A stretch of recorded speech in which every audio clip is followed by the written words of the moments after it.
This is an iHeart podcast. Guaranteed Human. Support for the show comes from Public, the investing platform for those who take it seriously. On Public, you can build a multi-asset portfolio of stocks, bonds, options, crypto, and now generated assets, which allow you to turn any idea into an investable index with AI. It all starts with your prompt. From renewable energy companies with high free cash flow to semiconductor suppliers growing revenue over 20% year over year, you can literally type any prompt and put the AI to work. It screens thousands of stocks, builds a one-of-a-kind index, and lets you backtest it against the S&P 500. Then you can invest in a few clicks. Generated assets are like ETFs with infinite possibilities, completely customizable and based on your thesis, not someone else's. Go to public.com/podcast and earn an uncapped 1% bonus when you transfer your portfolio. That's public.com/podcast. Paid for by Public Investing. Brokerage services by Open to the Public Investing Inc. Member FINRA and SIPC. Advisory services by Public Advisors LLC, SEC registered advisor. Generated assets is an interactive analysis tool. Output is for informational purposes only and is not an investment recommendation or advice. Complete disclosures available at public.com/disclosures. Time for a sofa upgrade? Introducing Anabay Sofas, where designer style meets budget-friendly prices. Anabay brings you the ultimate in furniture innovation with a modular design that allows you to rearrange your space effortlessly. Perfect for both small and large spaces, Anabay is the only machine-washable sofa inside and out. Say goodbye to stains and messes with liquid and stain-resistant fabrics that make cleaning easy. Liquids simply slide right off. Designed for custom comfort, our high-resilience foam lets you choose between a sink-in feel or a supportive memory foam blend. Plus, our pet-friendly, stain-resistant fabrics ensure your sofa stays beautiful for years. Don't compromise quality for price. Visit WashableSofas.com to upgrade your living space today. Sofas start at just $699 with no risk returns and a 30-day money-back guarantee. Get up to 60% off, plus free shipping and free returns. Shop now at WashableSofas.com. Offers are subject to change and certain restrictions may apply. There's a difference between liking a house and actually getting it. Redfin is built to make up that difference and close the gap between finding and owning the home for you. Redfin agents close twice as many deals as other agents. So when you find a home you love, you're not a step behind when it comes to making an offer. That means less watching great homes disappear and more focus on the one you'll call home. Redfin helps turn saved listings into real addresses. Get started at redfin.com. Own the dream. Hey, this is U.S. Olympic gold medalist Tara Davis-Woodhull. And I'm U.S. Paralympic gold medalist Hunter Woodhull. As athletes, our lives are about having a clear path. And a team that you can absolutely trust. So when it came to getting the best mortgage, we chose PennyMac. PennyMac is proud to be the official mortgage provider of Team USA and you. Learn more at pennymac.com. PennyMac Loan Services, LLC, Equal Housing Lender, NMLS ID 35953. Licensed by the Department of Financial Protection and Innovation under the California Residential Mortgage Lending Act. Conditions and restrictions may apply. Conquer your New Year's resolutions with the Before Breakfast podcast. In each bite-sized daily episode, you'll learn how to make the most of your time with practical tools to help you feel less busy and get more done. Listen to Before Breakfast on the iHeartRadio app or wherever you get your podcasts. The Gangster Chronicles podcast is a weekly conversation that revolves around the underworld. From criminals and entertainers to victims of crime and law enforcement, we cover all facets of the game. Gangster Chronicles podcast doesn't glorify or promote illicit activities. We just discuss the ramifications and repercussions of these activities. Because after all, if you play gangster games, you are ultimately rewarded with gangster prizes. iHeartRadio is #1 for podcasts, but don't take our word for it. Find the Gangster Chronicles podcast on the iHeartRadio app or wherever you get your podcasts. What grows in the forest? Our imagination and our family bonds. The forest is closer than you think. Find a forest near you at discovertheforest.org. Brought to you by the United States Forest Service and the Ad Council. Chapter 15. Sasha. The man on the gurney was the most comprehensively broken human Sasha had ever seen. His jaw had been ripped completely out of its socket and shattered in 4 places. His eyes had been gouged into horrible, smashed grape-looking things. His hands and fingers were all broken, as were his feet and shins. His ears appeared to have been bitten off. His tongue had been severed, and the wound cauterized with something that had charred the flesh black. Sasha hadn't known a person could take such punishment and survive. The chart at the end of the bed identified him as Sergeant Lufkin, a 2-year veteran martyr who'd been guarding a checkpoint outside of Dallas. He was conscious. Every now and then he'd thrash about and let out a burbling moan. but the man didn't appear capable of any sort of intelligible communication. "Well, these aren't combat injuries," Dr. Brandt said. "These men look almost like they've been in a car wreck, only the damage is too precise and too deliberately targeted. I've never seen anything like it." It was Sasha's duty to administer the men's painkillers, just a tiny drop of morphine each. It wasn't enough by any proper hospital standards. The soldiers were all in clear agony, but the Heavenly Kingdom was short on painkillers, and this was the most they could afford to spare for invalids, as Dr. Brandt had called them. This frustrated Sasha. Her mother's hospital could have restored all 4 men to full health and vigor with, perhaps, a month of treatment and physical therapy. But the Heavenly Kingdom forbade vat-grown organs and limbs. Cloning contravened the Lord's will. Sasha agreed with that, in theory. She'd fled to the Heavenly Kingdom partly because she believed Juven treatments had robbed the Amphet of its humanity. But still, it seemed so wrong that these men would go the rest of their lives as twitching, insensate lumps of flesh. The number of things that felt wrong about this place grew every day. The executions had been the first big shock to her system, but she'd accepted Helen's justification. The Bible was filled with decent men doing awful things in times of war. The gallows weren't pretty, but they were hardly without biblical precedent. She'd been unable to justify Alexander's actions in the same way. Oh yes, she knew polygamy was condoned by the Word of God. She'd read about Lamech and Abraham and Solomon and David and, of course, Jacob, the patriarch of the 12 tribes of Israel and apparent namesake for Alexander's order. She still hated what he'd done to her. Sasha couldn't bring herself to believe that a man as truly good as Pastor Mike would condone their actions. "Polygamy is a biblically sound strategy for a people on the edge of destruction," he'd written in one of his Revelator columns, "but it is not the human ideal. In our Lord's eyes, the most perfect union is one man, one woman, and as many children as they can bear." Had he decided since that the Heavenly Kingdom was a people on the edge of destruction? After the disastrous meeting with Alexander, Sasha had made her way back to the house of Miriam. Helen was seated at her desk when Sasha barged in. The older woman looked tired, resigned, and almost depressed. It seemed as if she'd been waiting for Sasha. "Hello, dear," she said with a sad smile. "I assume you just met Alexander." "Yes," Sasha couldn't help but shout. "What they're doing is vile, Helen. He wanted me as his third wife. He lied to convince me to come down here. He says there's a whole group of martyrs. They call themselves Jacobians, and they're just catfishing girls down here. We have to tell someone. This isn't okay. This is so wrong. I can't." Sasha started to sob. She'd been too angry to cry in front of Alexander, but the house of Miriam was a safe place. Helen was a safe person. Sasha's grief caught up with her anger, and she found herself doubled over on the floor, racked by sobs. She lost herself in sorrow for a few long heartbeats, and then Helen was there beside her. She felt the older woman's strong arms around her, felt a hand running through her hair. There, child, it's all right. It's going to be okay." "We have to do something," Sasha choked out. "Pastor Mike needs to know what's being done in his name." She looked up into Helen's eyes. She saw pain and anger there. "Sasha," Helen said, "this will be hard for you to understand, but the pastor is well aware of what those men are doing. I've spoken to him about it myself." Sasha stiffened. She pulled away from Helen, and Helen let her go. They sat next to each other, on the floor, in silence, until Sasha spoke again. "Authenticity is the strongest arrow in our quiver," she quoted. "When did that stop being true? When did it become okay to lie in the name of the Lord?" Helen sighed and shook her head. "It's not okay, but so much about this world we live in is not okay. They still murder 40,000 babies per year in the American Federation, 100,000 in the California Republic. Sodomy and cloning are rampant across the world.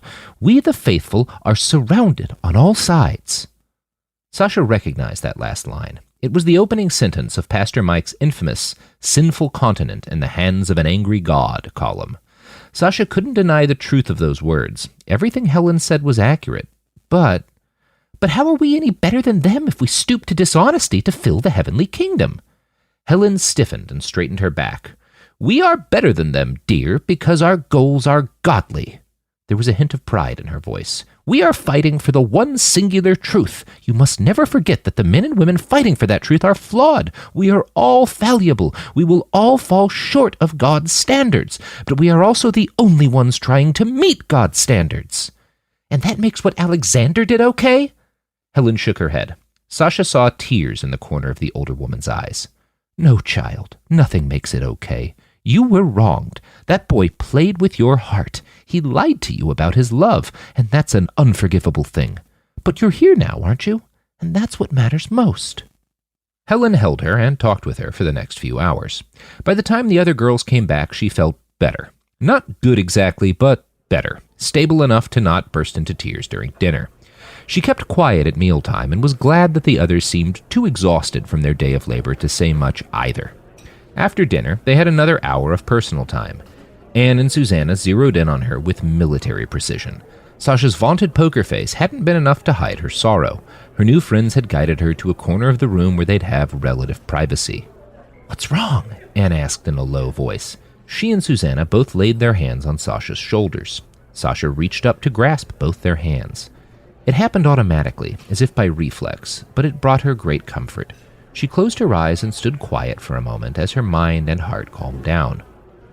"I met Alexander today," she said. Anne looked confused. Susanna frowned, then laughed and asked, "What, did he have bad breath? Were his eyes all?" She blew out her cheeks and crossed her eyes. Anne laughed, but Sasha stayed quiet. Susanna's smile faded. "Sash," she said in a quiet voice, "what happened?" Sasha looked from Susanna to Anne. She felt a surge of gratitude in her new friends for being there at all. She took a deep breath in and then told them what had happened. She went quickly, in the hope that her clipped recitation of events would make it all seem less devastating. "Oh, Sasha," Anne said, "I am so sorry. This has to be some sort of mistake." "Helen didn't seem to think so," Sasha said. "I don't think Alexander lied about the sons of Jacob being powerful here." "It's chaos right now, Sash," Susanna assured her. "Maybe a few guys can get away with acting like this now, during the war, but once it's over, Pastor Mike won't let them treat us like this." Anne nodded. "Kyle gets rotated back from the front tomorrow," she said. "I'll ask him about the sons of Jacob. Maybe he'll know something we can do." Sasha knew from the look she'd seen in Helen's eyes that further protest against the Jacobians would be useless. And besides, she thought, the most painful thing was Alexander's dishonesty. He's already hurt me as much as he can. She tried to convince herself of that, just as she tried to enjoy the company of her friends without dwelling on the face of the boy who'd betrayed her. She was less than successful. Bedtime came. The girls washed up, said their goodnights, and snuggled up in their beds. As usual, Sasha's mind stayed awake and active. She wasn't having second thoughts exactly. Of course not. Never. But so much about today felt wrong. Alexander and the sons of Jacob, of course, but also that the brave men she'd worked on that afternoon would never walk or see or talk again. This is war, she reminded herself. A great deal of it is going to seem wrong. The next morning and afternoon went by in a haze of industrious activity. Breakfast and bandages and preparing medications for doctors and nurses. Sasha lost herself in the work and, for a few hours, wasn't happy or sad.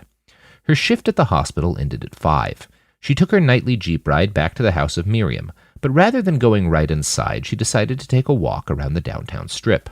She had a few ration scripts in her pocket, enough that she could have bought coffee or even a meal in the one functioning restaurant still in town.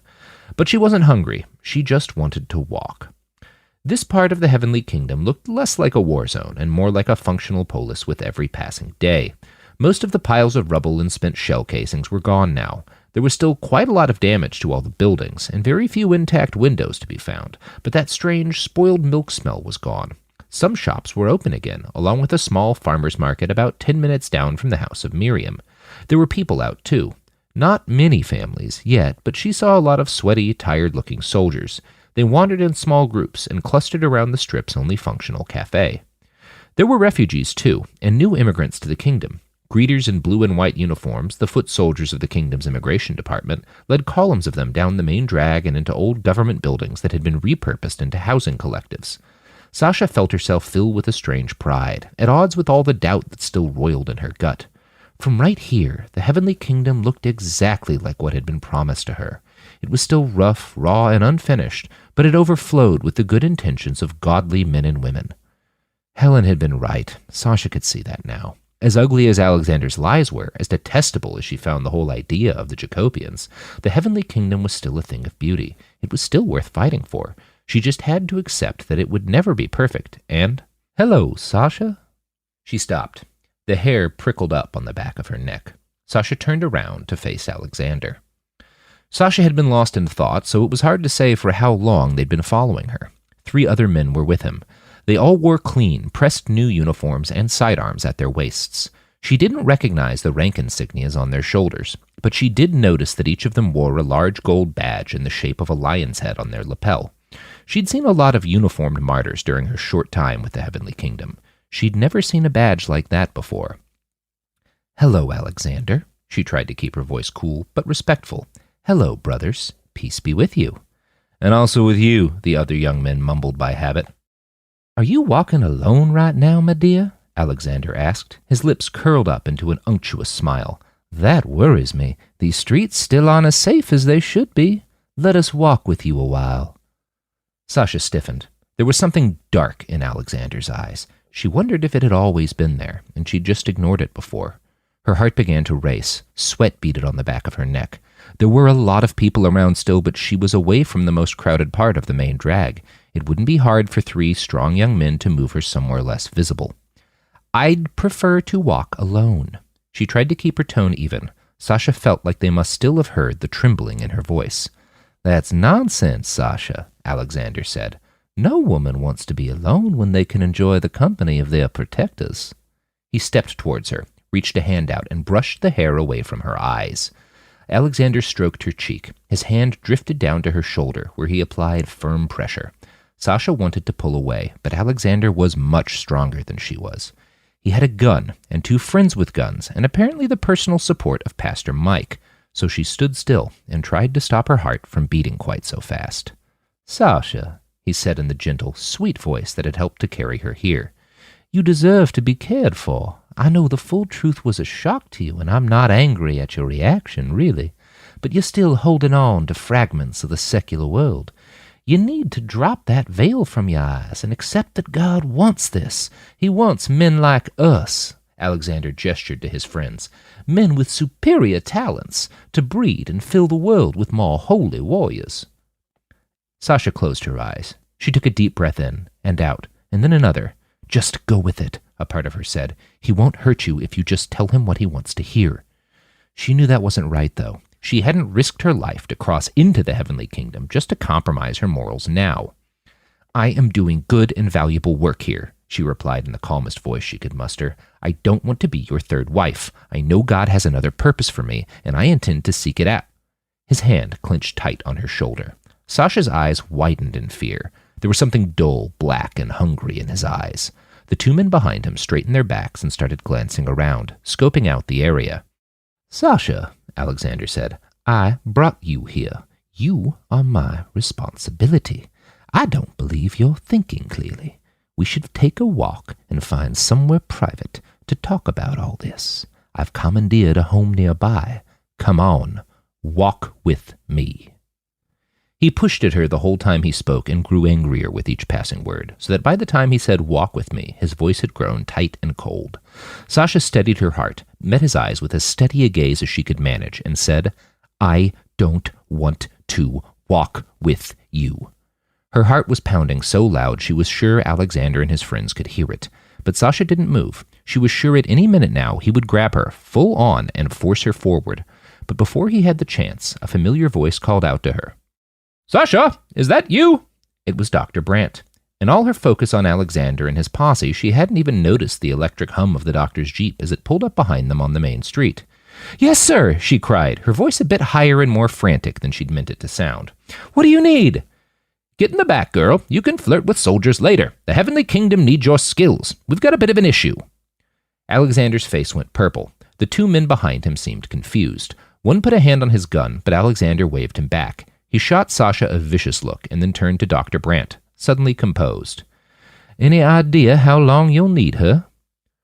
"What are you, a lieutenant?" Dr. Brandt scoffed. "She'll be gone as long as the kingdom needs her. I don't see a ring on either of your fingers, so I'm fairly certain it's not your place to care how long this takes. Sasha!" He beckoned to her with his index finger. "Come on now, girl." "Gladly," she said with a genuine smile. Sasha darted past Alexander and his men and hopped up into the back seat of the Jeep. She tried to keep her head and eyes down while the doctor's driver gunned the engine and sped off down the main street. Once they were underway, Dr. Brandt turned back to her. "Sasha," he asked, "was anything going on with those young men? Anything untoward? I ask because you seem positively elated I've picked you up to deal with a problem.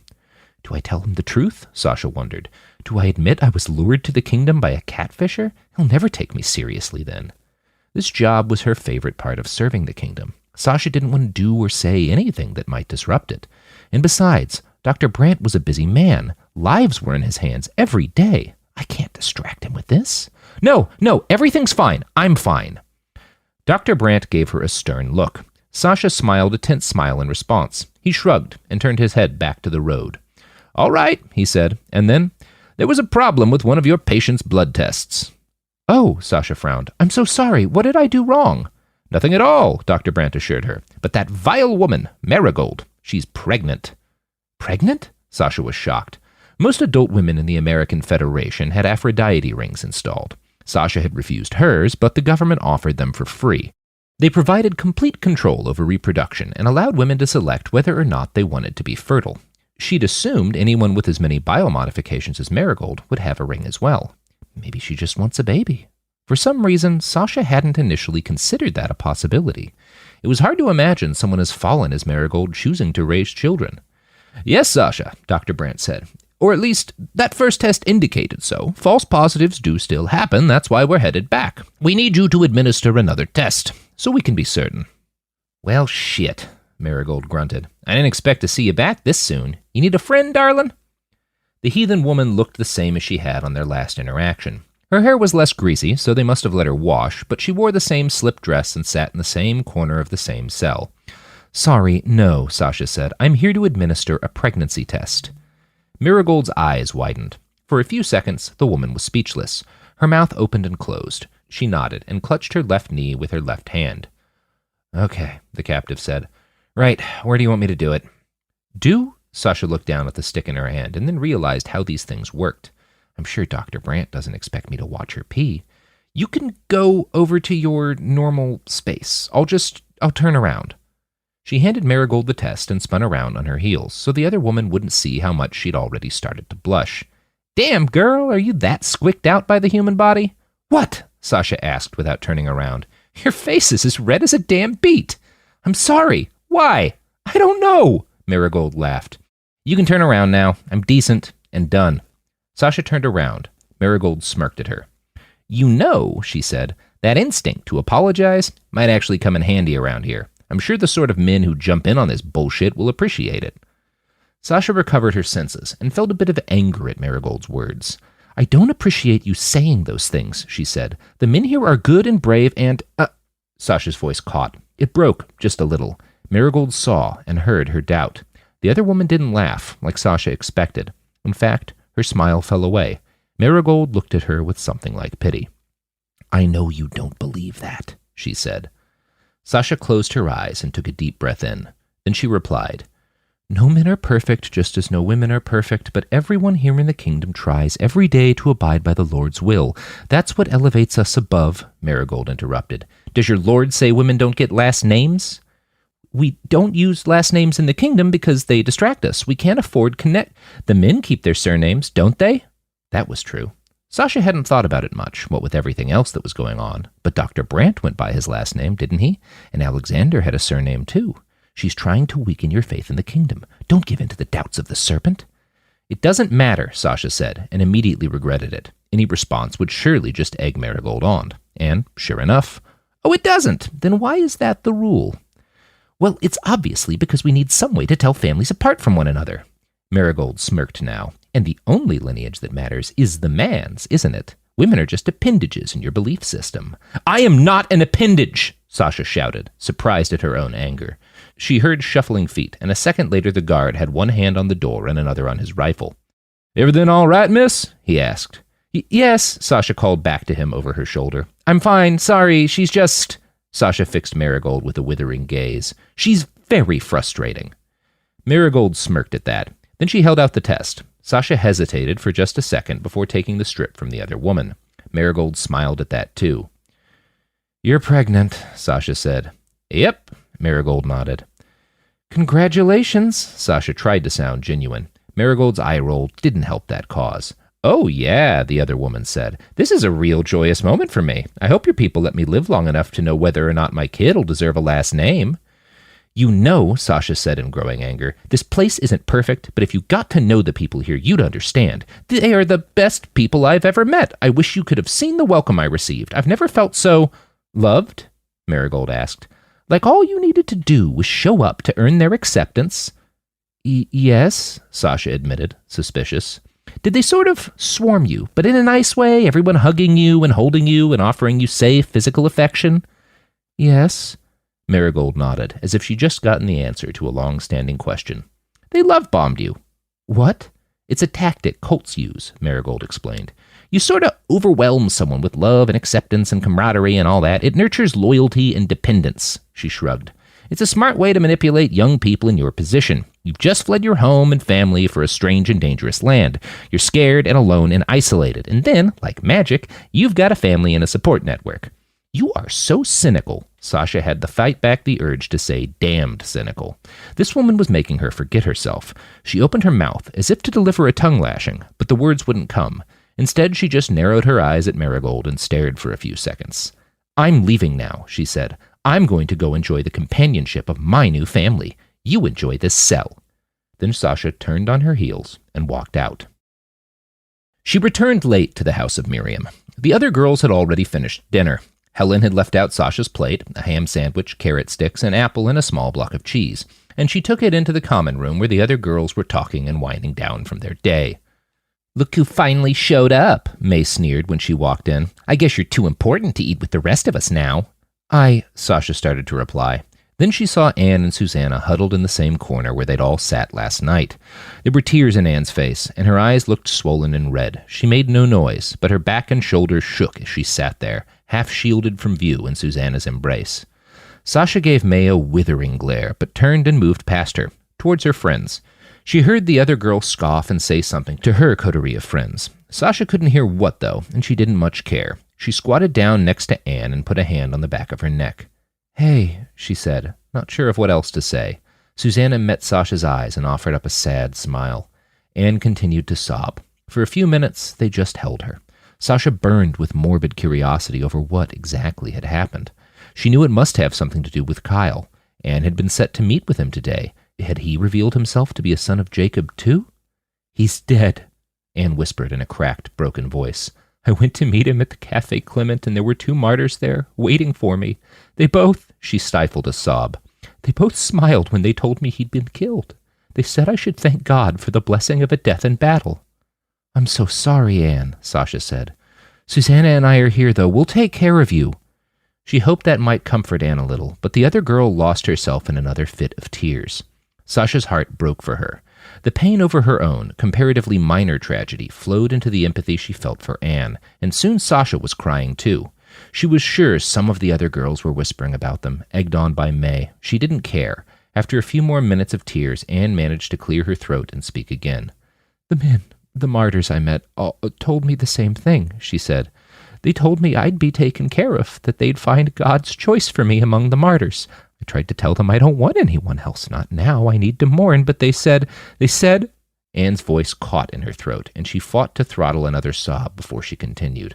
They said the heavenly kingdom might not be able to wait for my grief to pass.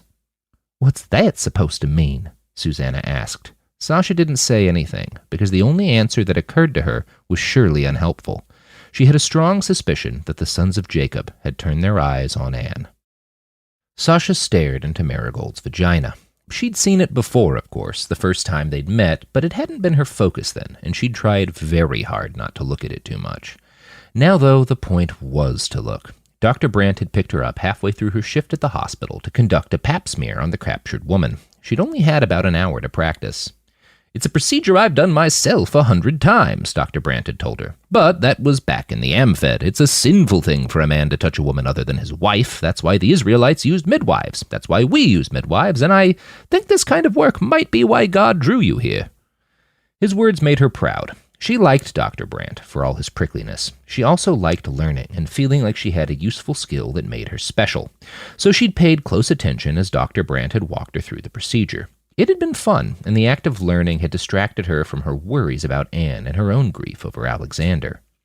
Marigold shuddered as Sasha slid the speculum in past her labia.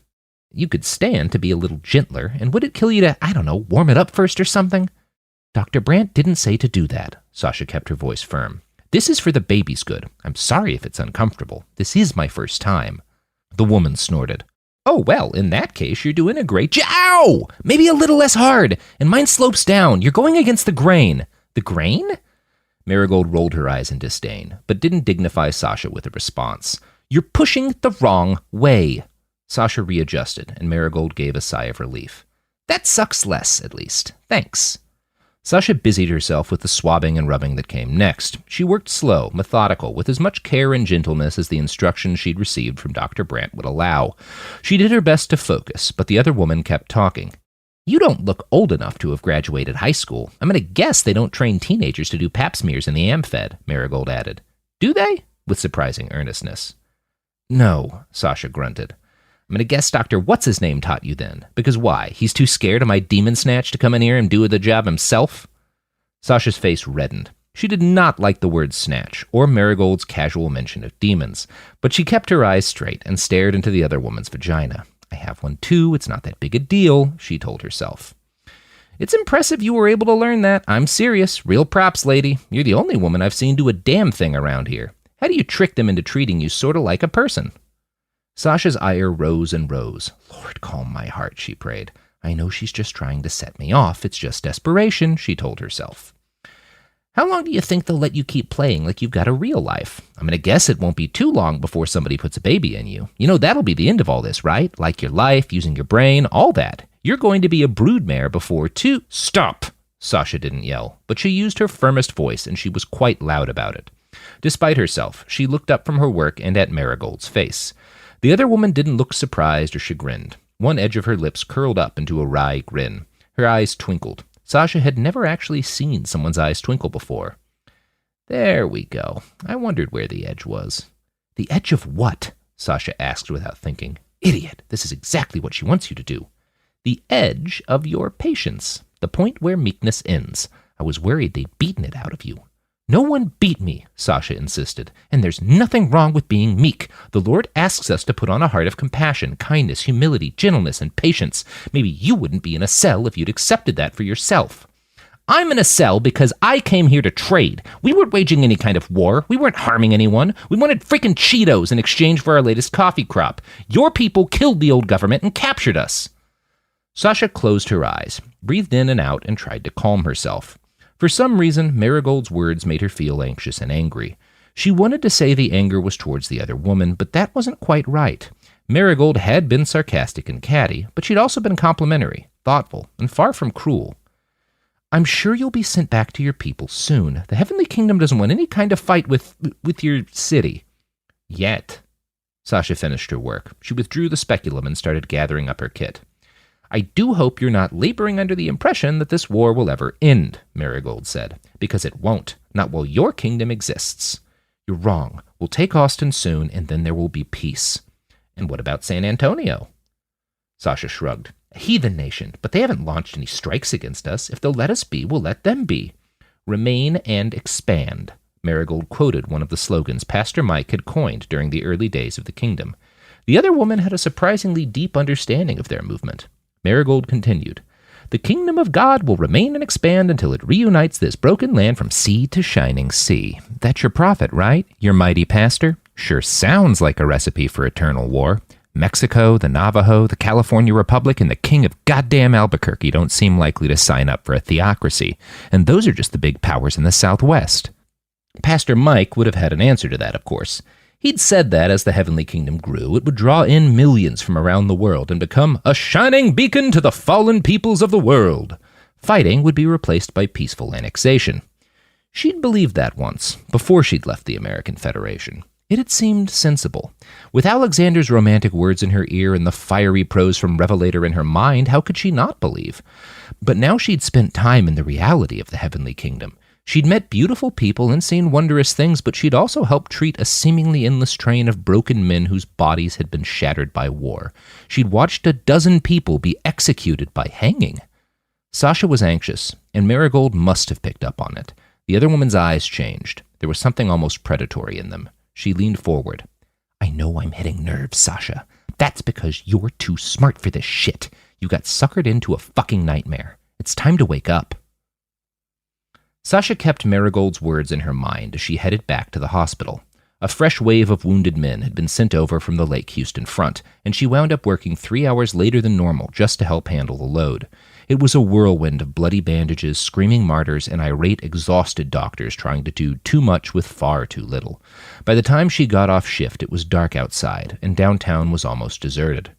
Her driver dropped her off in a weird spot at the other end of Main Street. It was a good 2 blocks away from the normal location, but she chalked that up to the fact that this wasn't her normal driver. She didn't really mind the extra walk. In fact, after a long day under the hospital's fluorescent lights, a dark walk and some fresh air seemed relaxing. So she strolled and she tried to forget the faces of the men she'd seen that day. For a few blissful minutes, Marigold's words fled from her head and she lost herself in the peace that came at the end of a good day's labor. The streets of the heavenly kingdom felt safe. She'd done meaningful work. The Lord must be... Hey, no, please, I really don't want to! Sasha heard a familiar female voice cry out in distress. A man yelled something, but she couldn't tell what. The woman let out a brief scream that was muffled by something. Her voice sounded familiar, very familiar. Was that Anne? Sasha rounded a corner and saw them. It was Anne, all right. The girl had a bag over her head, but Sasha clearly recognized her friend. 2 men in black uniforms held her by either arm and forced her to walk forward with them. 2 other men walked beside them. They all wore red berets. The man who seemed to be their leader locked eyes with her. It was Alexander. "Sasha," he said in a clipped tone, "you're out late." She stopped, stared. Anne continued to thrash between the men. Her cries were muffled by the bag, but far from inaudible. She seemed terrified. You all need to let her go," Sasha insisted. "She belongs at the house of Miriam." Alexander laughed. "Where do you think we got her from, silly girl?" 2 of the other men laughed at that. They seemed nervous, though. She could see both hunger and a strange sort of anxiety in their eyes. Alexander was all hunger. "Alexander, please." "Please what?" he asked with a wry smirk. "Deny this girl the bliss of serving God? Why would you want that for her? Do you even believe any more, Sasha?" His lips, the lips she'd dreamed about for months, the lips she'd watched say such lovely things to her, curled up in disgust. "Look at you. You're wearing surgical scrubs. You look like a man. You've lost your proper place in the world. It disgusts me that they let you do that work. Have you forgotten what God himself calls on you to be? Titus 2:5, Sasha, our Lord wants you to be discreet, chaste homemakers, good, obedient to their own husbands, that the word of God may not be blasphemed. Remember that, Sasha? None of you are her husband." Alexander laughed. "That's not true at all." He put a hand on the shoulder of one of the men restraining Anne. "Tomas here married her today. We're just helping the happy couple to their marital bed." "Then why is there a bag over her head? Why is she fighting?" "Because it was a rather abrupt marriage," Alexander frowned, "and her mind is still polluted with ungodly ideas about how a marriage should look. Tomas chose her. The Spirit of the Lord spoke to him when he saw her from afar. It is right and good that they should be wed, and he moves up to the front tomorrow.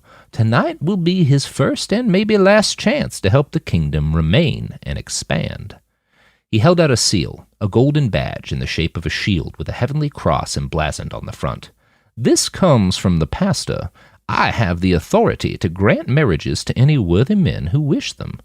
He smiled again. Sasha's heart fluttered. She felt nausea rise up inside her.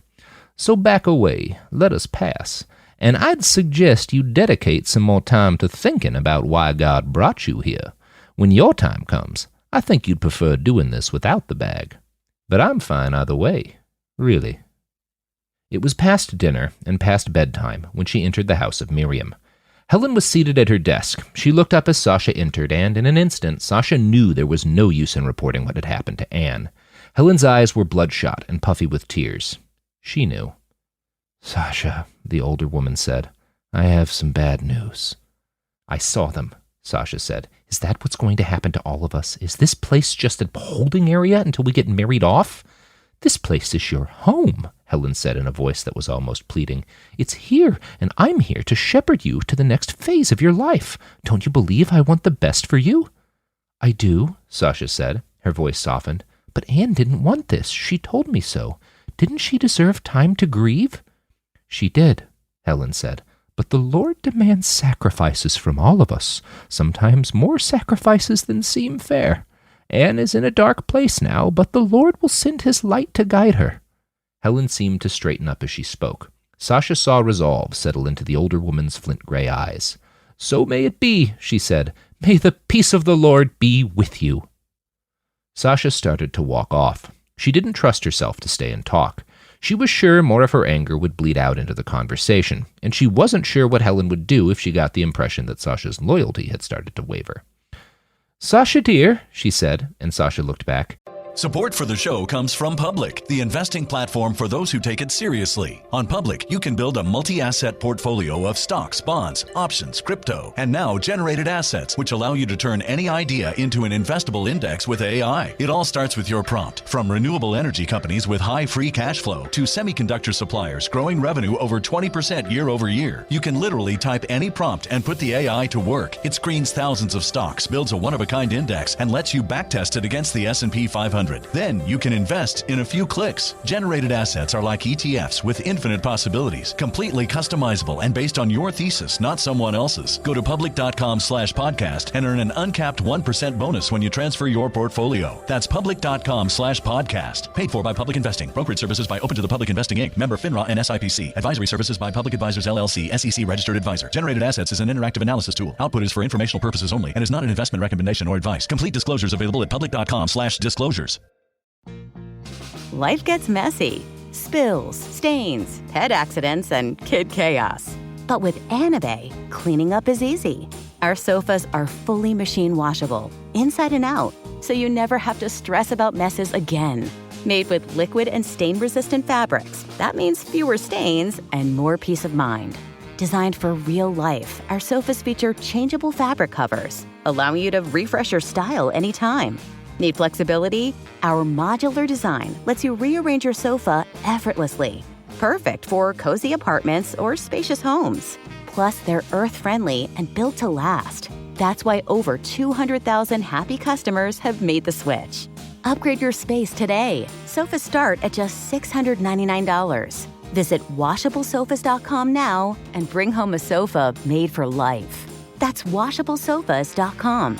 Offers are subject to change and certain restrictions may apply. Hey, this is U.S. Olympic gold medalist Tara Davis Woodhull. And I'm U.S. Paralympic gold medalist Hunter Woodhull. As athletes, our lives are about having a clear path. And a team that you can absolutely trust. So when it came to getting the best mortgage, we chose PennyMac.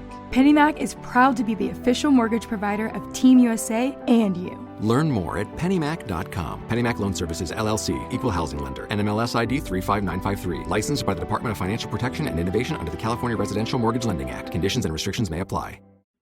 Let's talk about modern home shopping. It's sort of become a fun side hobby, right?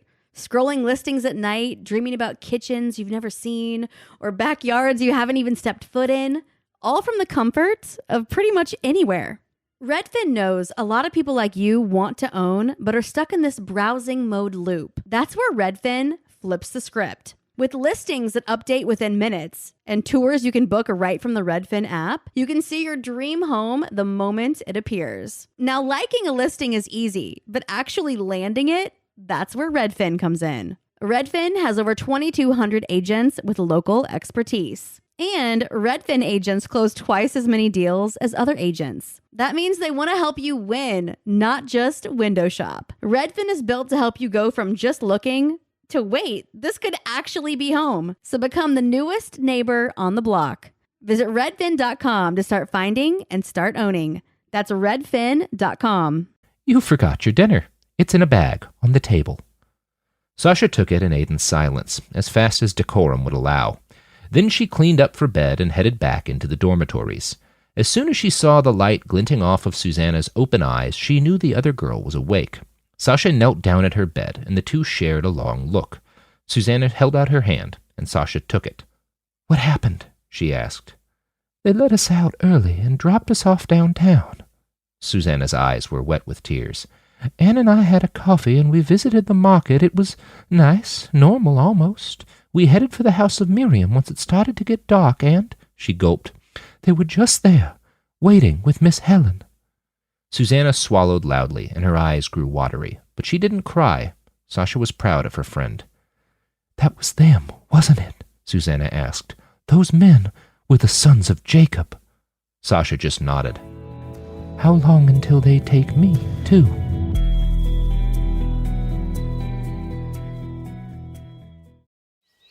What grows in the forest? Trees? Sure. Know what else grows in the forest? Our imagination, our sense of wonder, and our family bonds grow too. Because when we disconnect from this and connect with this, we reconnect with each other. The forest is closer than you think. Find a forest near you and start exploring at discovertheforest.org. Brought to you by the United States Forest Service and the Ad Council. The Gangster Chronicles podcast is a weekly conversation that revolves around the underworld. From criminals and entertainers to victims of crime and law enforcement, we cover all facets of the game. Gangster Chronicles podcast doesn't glorify or promote illicit activities.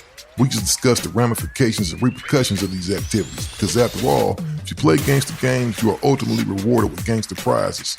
iHeartRadio is #1 for podcasts, but don't take our word for it. Find the Gangster Chronicles podcast on the iHeartRadio app or wherever you get your podcasts.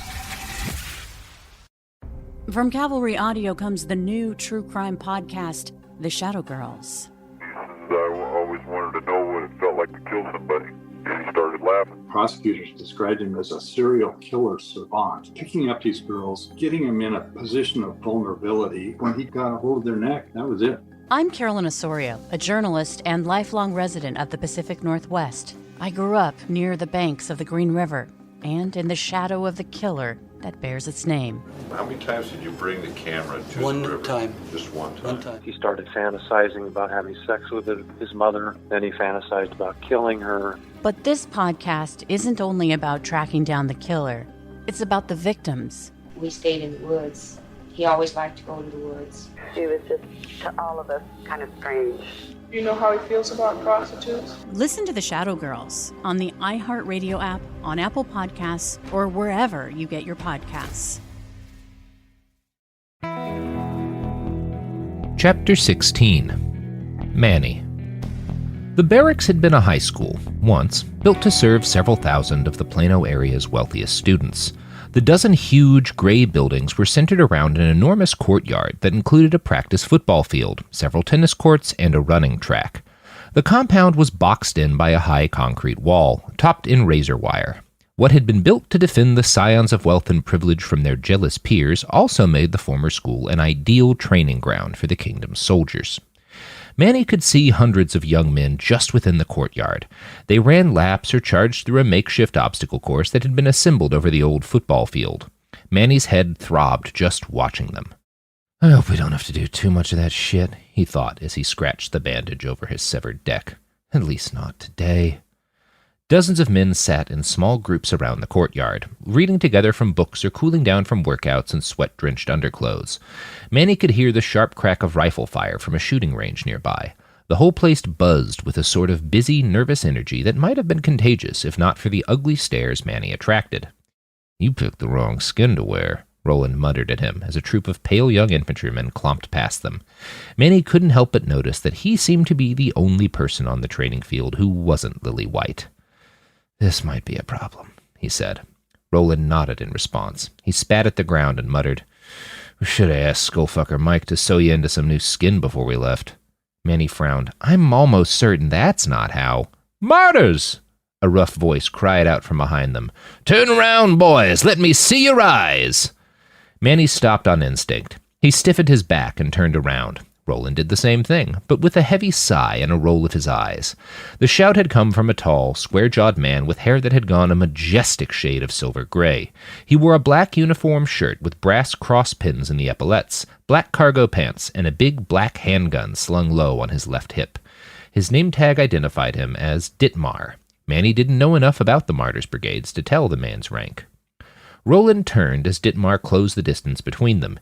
He stopped about a foot in from them, looked Roland up and down, and then turned to Manny. The fixer forced himself to meet the grizzled martyr's gaze. Manny wasn't sure how to look like a fanatical Christian soldier. There was no way to fake the manic glint of true commitment, so he chose a different tack. He thought about Major Clark, the defiant set of his jaw, and the promise of violence frozen into the ice of his blue eyes. Deshaun Clark was not a fanatic, but he was a warrior. Manny knew he might be able to fake that, so he screwed up his face into his best imitation and hoped it would pass muster. "Well," the silver-haired old soldier growled and narrowed his eyes, but then his face broke out into a grin. His tone lifted up an octave. "By God," he said, "it's good to have you boys here." He clapped a hand on both Manny and Roland's shoulders and pulled them into an embrace. "Your souls are safe now, my boys. Thank God for your warrior hearts. Now," he pulled back and straightened up, "I'm Martyr Ditmar. Where are you bound for?" "Intake," Manny said, with more confidence than he felt. "We just arrived today." He glanced down at his papers for a moment and then said, "This says we're infantry? Reserve division." Martyr Ditmar seemed surprised. "Really?" he asked. "I'd have expected them to put you at least," he nodded at Manny, "in the storming battalion." "The storming battalion?" "Yes," the elder martyr nodded. "You've got the right complexion for it." "That's gotta be a bad sign," Manny thought. "Don't press the question too much now. You may not want the answer." Instead, he put a hand on Roland's shoulder. "Wherever we go, I gotta stay with Aaron. He's strong, but he took a few hits to the head too many. I help him get around." The martyr gave a smile that seemed genuine. "Well then," he said, "you'll want to get your butts down to cadet processing. It's 100 meters down that-a-way." He clapped them both on the shoulders. "It's good to see you here. Smile, boys. You're heroes now. Warriors in Christ. Go forth!" "God bless you, martyr," Manny said. Roland followed up with his best attempt at honest enthusiasm. "Yay, God!" he said in a too-wide smile. "We should go," Manny said quickly. "I don't want to tarry on the Lord's time." "That's the spirit," Martyr Ditmar replied. "I'll see you both on the training field." They stomped off towards the cadet processing building, which, until recently, had been the high school's administrative building. There were posters for school dances and after-school clubs on the walls. It looked like a student body election had been underway when the Heavenly Kingdom captured this place. Manny and Roland queued up behind a half-dozen other confused-looking young men and waited for their turn at the processing desk. The intake process lasted around an hour. They took his name, his date of birth, and his measurements, and then Manny helped Aaron answer the same questions. It would have been triflingly easy for anyone with a deck and a good connection to find evidence of Manny's career as a war zone fixer. But the martyr handling their information wrote things down on actual paper. Manny got the distinct impression that many of the martyrs had disabled their decks. He also knew from experience that data speeds tended to be pretty shit this close to the fighting. "Someone will check eventually," he warned himself. "You'd better be fast about this whole business." Roland stayed on his best behavior through the whole process, although he grew twitchier and twitchier as the minutes wore on. Manny wasn't sure if the chromed man was allergic to bureaucracy or just frustrated at having sobered up. Once they were done with the first stage of the intake process, they were ushered over to another room, filled with folded stacks of clothing and dense with the scent of mothballs. They were issued uniforms and then bundled off to a locker room to change. Manny was somewhat nervous about stripping down and changing in front of Roland, a dude he barely knew. If the post-human felt the same nervousness, he didn't show it.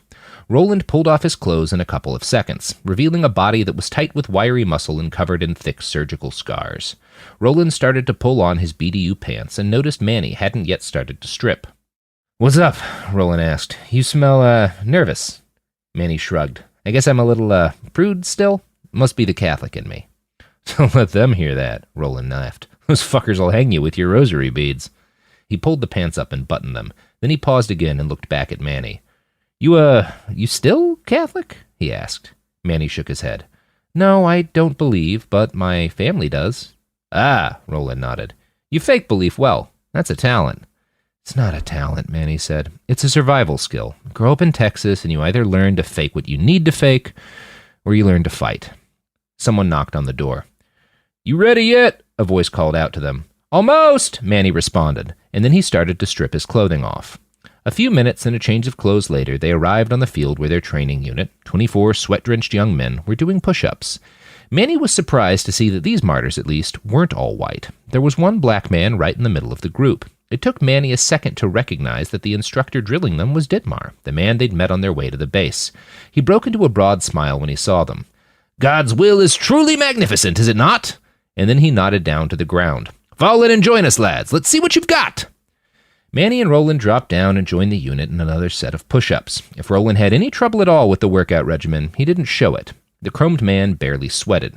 and Manny had a feeling that his sweat was more for show than the result of an actual biological process.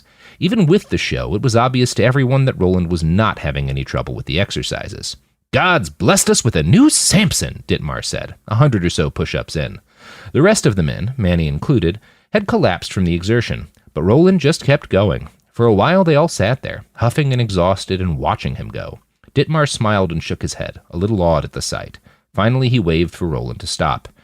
"You've made your point, son, and we're all blessed to have you here with us. Now, get up, all of you, and sit around me." Manny stood, shook the soreness from his arms, and moved to take a seat in the semicircle of young martyrs. Once they were all properly positioned, Dittmar squatted down and cast his eyes around the group, settling on each of them in turn. "I don't know how you all got here," he said in a quiet, somber voice, "but I know what brought each of you here, the Spirit of our Lord and Savior Jesus Christ." He cleared his throat. "Now," he said, "very soon you'll all be going into battle. Sooner than I'd prefer. We don't have time for the kind of training you boys deserve. You'll be fighting against men with more experience, better weaponry. It's a scary thought. But I'll tell you all right now, if you go into that battle with the same blind faith that brought you here, you'll do just fine. God won't let any other end come to pass." It was dark by the time Dittmar led them all into the dining facility. The sight of the high school cafeteria set off a surprising pang of nostalgia in Manny's heart.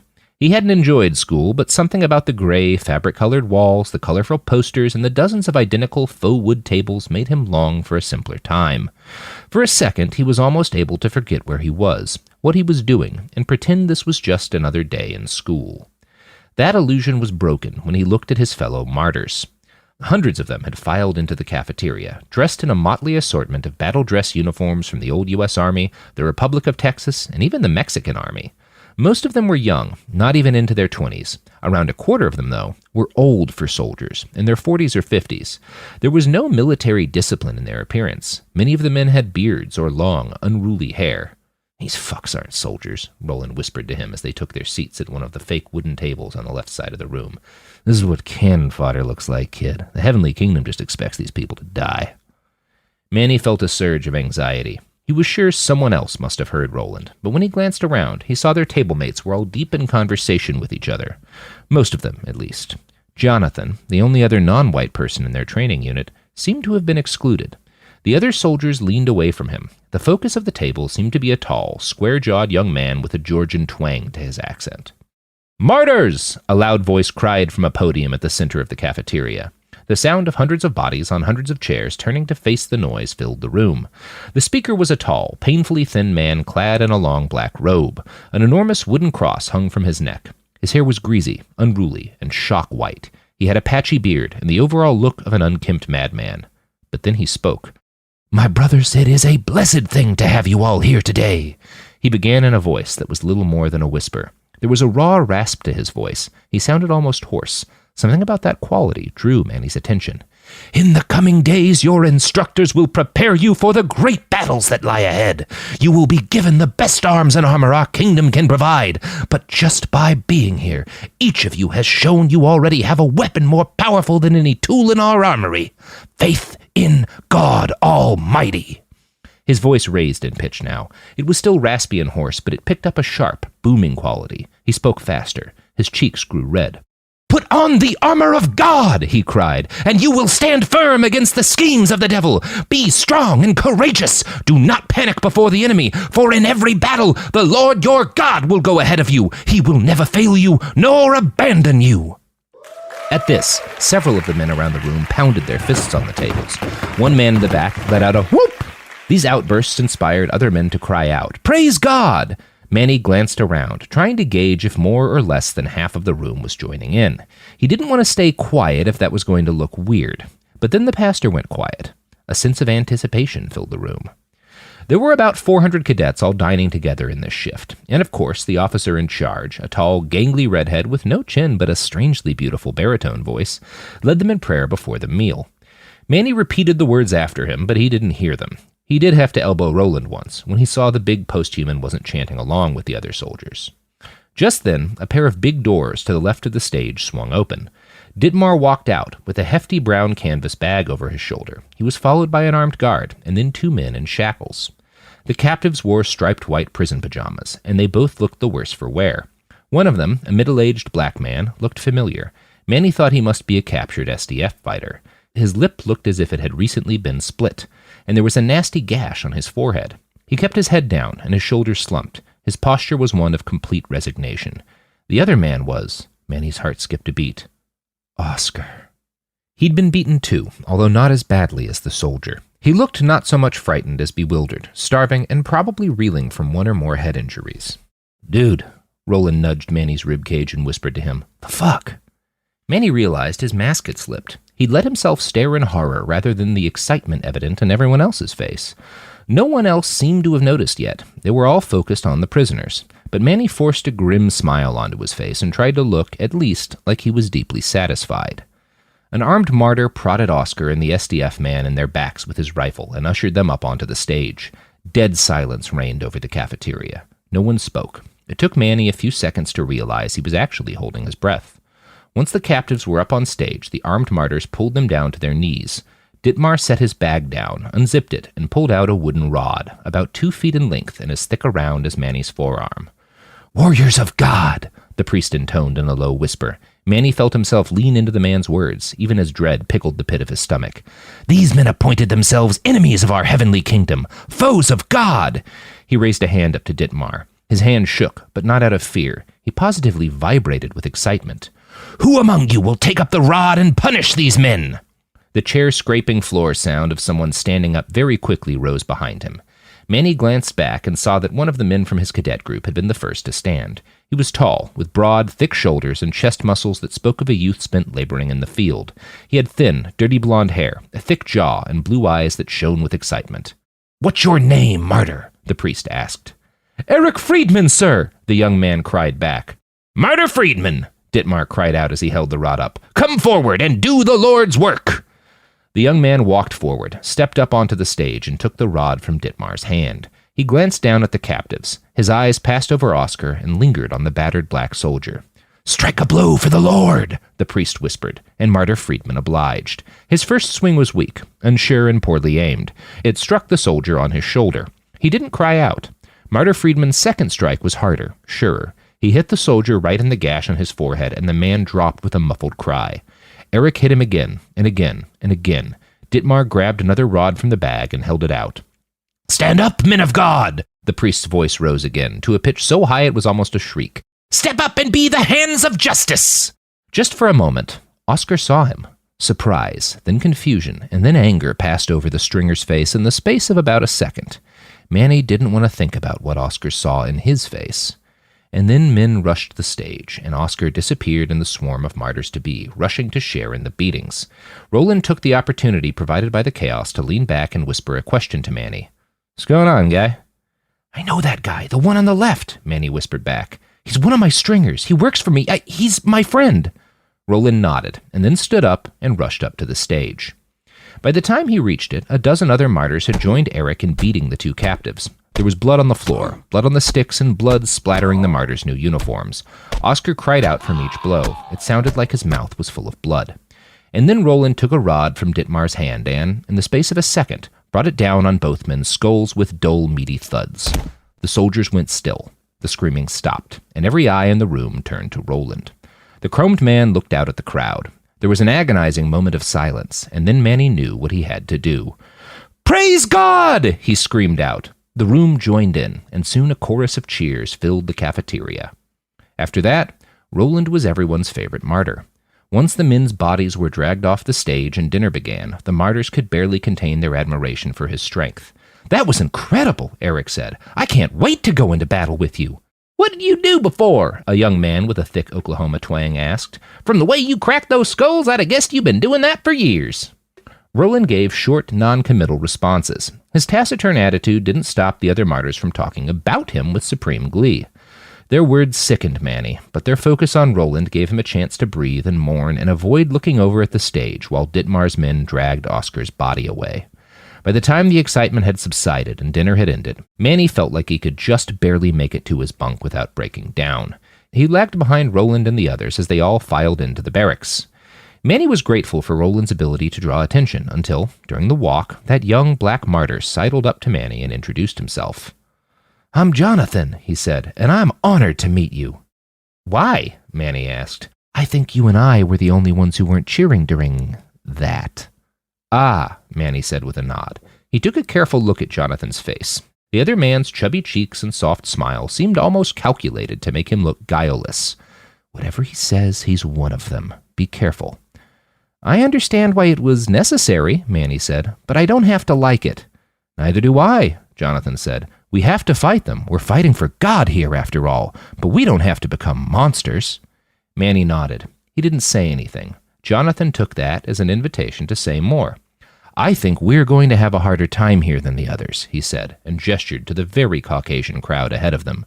"We've got a lot to overcome here, but I think that just means God will shower more glory on us for the effort." Manny was proud that, in his sorrowful and half-panicked state, he managed to avoid shouting, "What the fuck?" at Jonathan. Instead, he matched the martyr's smile and just said, "Praise God." Their next morning started with an hour of calisthenics. The workout was strenuous, but Manny actually enjoyed it. The speed with which they were dragged outside and forced into motion kept him from picturing Oscar's face for a while. After the workout, they dove into the real meat of the day, a trip to the gun range. It had been set up on what had once been a marching band's practice field. Dozens of vaguely human-shaped targets had been cut out of sheet metal and set up at varying intervals behind a crude sandbag line. Their group of about 24 new recruits were each issued weapons of varying quality. Manny received a janky old Kalashnikov that rattled like a maraca. Roland was given an almost new G36 assault rifle. The range instructor was a one-legged old martyr with a prodigious belly and an equally overgrown white beard. He walked them through the basics of how to operate a variety of different assault rifles. You can't know what weapon you'll end up needing to use. And then set them up on the sandbag line and told them to start firing. Manny took aim at a target around 100 feet in front of him. It was hard to tell if he hit it or not. Several other men had aimed at the same target. Again, Manny got the feeling that the purpose of this training was not to make them marksmen. Basic familiarity was all the Heavenly Kingdom had time to provide. Roland, of course, proved a fabulous shot. He stitched a smiley face and bullet holes across 4 of the metal targets and earned genuine praise from the instructor. "By God, son, you've got a gift!" This only increased Roland's social cachet with the martyrs. They crowded around him during the walk to the next activity of the day, lunch and a lecture on assault tactics. This was held in a little concrete amphitheater, something that had presumably once served the school's drama department. Manny tried to sit down next to Roland, but Eric and a gaggle of his friends settled around the posthuman first. They babbled excitedly to him. Manny wasn't sure what they were saying, but every time he glanced back, Roland looked absolutely miserable. Manny wound up in the back, seated next to Jonathan. The young martyr patted his leg. "Don't worry, brother," he said. "It's going to be tough for us to earn their respect, but once we're all out in the field together, they'll stop caring about your skin." You sure about that?" Manny asked, happy he was never going to wind up in the field with any of these people. "Course I am," Jonathan said. "I grew up in Atlanta, you know. I knew it was going to be rough coming out here, but that's the sacrifice we make for God. I know he's going to bring this nation back together. Tell you the truth, I'm honored to be a part of that." Jonathan's eyes shone when he spoke. He's a true believer, Manny realized. There's not a doubt in his mind that he's doing the right thing. That was scary. And things got scarier still when their next instructor stepped into the amphitheater. The man was old and grizzled, too. He had both his legs, but his right arm was missing below the elbow, and a jagged scar ran up the left side of his face. The skin on most of his forehead was bald and mottled, as if he'd been badly burned. "Afternoon, boys, and God bless you. I'm Marty Carruthers. Today you're going to learn how to assault a fortified position." Most of the strategies he walked them through began and ended with the application of shoulder-fired rockets and incendiary grenades. Manny couldn't help but notice that no time was spent talking about how to avoid civilian casualties. He wasn't even sure Specialist Carruthers knew how to pronounce the word civilian.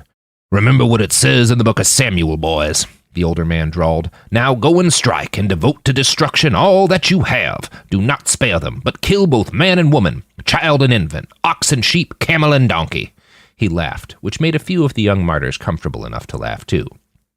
"I don't expect you'll run into any camels or donkeys out in Austin, but there'll be men, women, children, and infants. If they stand in your way, they all equally deserve to be purged." Manny didn't like the eagerness he saw in the faces of his fellow students. The pit in his stomach grew throughout the day, while Martyr Carruthers explained how to use the various heavy munitions they might be called upon to deploy. There weren't enough rockets or mortars for them to actually train on any of those things. Manny wasn't sure how good a gist anyone really got. He wondered how much that would matter when these men took to the field. He ate ravenously at dinner. Thankfully, there were no executions that day. But Martyr Ditmar did take the stage again and announced that the buses were ready to take any interested recruits down to the main drag for a couple of hours of what passed for R&R. One of the older martyrs handed everyone ration cards and explained they were good for either a cup of coffee or tea or a small amount of food from one of the few stores that had opened back up. "Fucking tea?" Roland grumbled into Manny's ear as they headed out for the buses. "That's what these jumped-up Puritans consider a recreational beverage, this fucking country." Manny had noticed the post-human growing increasingly jittery and irritable throughout the day. He'd seen Roland cautiously cough up another small bag of pills right before lunch. That had sated him for a while, but considering his post-human metabolism, Manny thought he had to be pretty close to sober. "I am so fucking lucid, I can't stand it," Roland muttered. "What is it with you people and being high all the time?" Manny whispered back. "Can't you stand being sober for a few days?" "Not if I can help it," Roland said. He pointed to his head. "There's too much going on in there, man. Too much input. It's like my whole body itches, but I can't scratch." "Ah," Manny said, since he wasn't sure what else to say. The bus hit downtown Plano after 20 minutes or so. It wasn't an impressive sight. There were maybe a dozen little shops and one cafe open, plus a pretty sad-looking farmer's market. He could see no signs of any bars, any clubs, anything that even vaguely resembled nightlife. The main drag was crowded with people, throngs of soldiers and young women in long dresses and new immigrants into the heavenly kingdom. "Where should we go first?" Manny asked, as soon as they'd filed off the bus. "Well," Roland grunted, "unless you're in the mood for shitty coffee or some root vegetables, I'd say we check out that gallows." Manny had avoided looking too long at the gallows. It was empty now, but just staring at it made him feel sick. There was something sinister and unsettling about the ground beneath it. It was as if he could feel the death radiating outwards. "What could we possibly learn there?" The big man shrugged. "Not much, but if they wind up hanging anyone tonight, I might be able to sniff out where they're keeping the prisoners. That'd be useful data." "Well, I'm going to be useless for that," Manny said. "What should I do?" "I don't know, man. Grab some coffee?" "What?" Roland locked eyes with him. He didn't do that often. His gaze was normally as shifty and jittery as the rest of him. "Look, kid, you done a great job above and beyond the call, I don't know, duty or whatever, and you're good company, too. But I got half a dozen satellites worth of sensory equipment in my brain and hundreds of wee bitty microscopic robots floating around the air feeding me news. There's really not much for you to do here. Chill out, find whatever passes for relaxation here and do it. I'll get you when it's time to go." Manny started to protest, but then he thought, what the hell? He's right, I'm useless. I've earned a cup of flavorless gringo coffee. So he thanked Roland and headed off in the direction of the Strip's functioning coffee house, the Café Clement. It looked like it was less crowded than the others. As he reached for the door, someone slammed into him. She was a young blonde, younger than Manny at any rate. She wore baggy surgical scrubs. Her jaw was tight and clenched. Her brown eyes were wide with fear, and there were deep bags under them. Oh my, she said. "I'm so sorry, sir. Please let me—" "It's okay," Manny said. "No damage done. Are you all right? You look terrified." "I'm just trying to avoid someone. It's nothing serious." Manny wasn't sure why, but he pulled the ration cards he'd been given out of his pocket and offered one to the stranger. "Here, if you want, we can grab a table together and I'll sit with my back to the door. You're not big. I can block you." She looked surprised and a little hesitant, but after a few blinks she nodded and said, "I'd actually appreciate that a lot. Thank God for you, sir." Yeah, Manny agreed. "Praise him." They sat and ordered coffee. The young woman kept craning her neck around Manny to peek at the door behind them.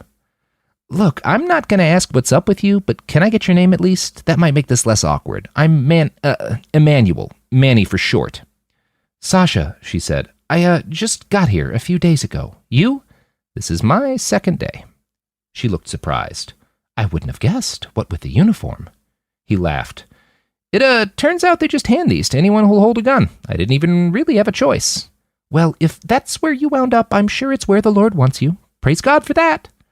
She didn't seem like she was joking, but there was something about her tone and Support for the show comes from Public, the investing platform for those who take it seriously. On Public, you can build a multi-asset portfolio of stocks, bonds, options, crypto, and now generated assets, which allow you to turn any idea into an investable index with AI. It all starts with your prompt. From renewable energy companies with high free cash flow to semiconductor suppliers growing revenue over 20% year over year, you can literally type any prompt and put the AI to work. It screens thousands of stocks, builds a one-of-a-kind index, and lets you backtest it against the S&P 500.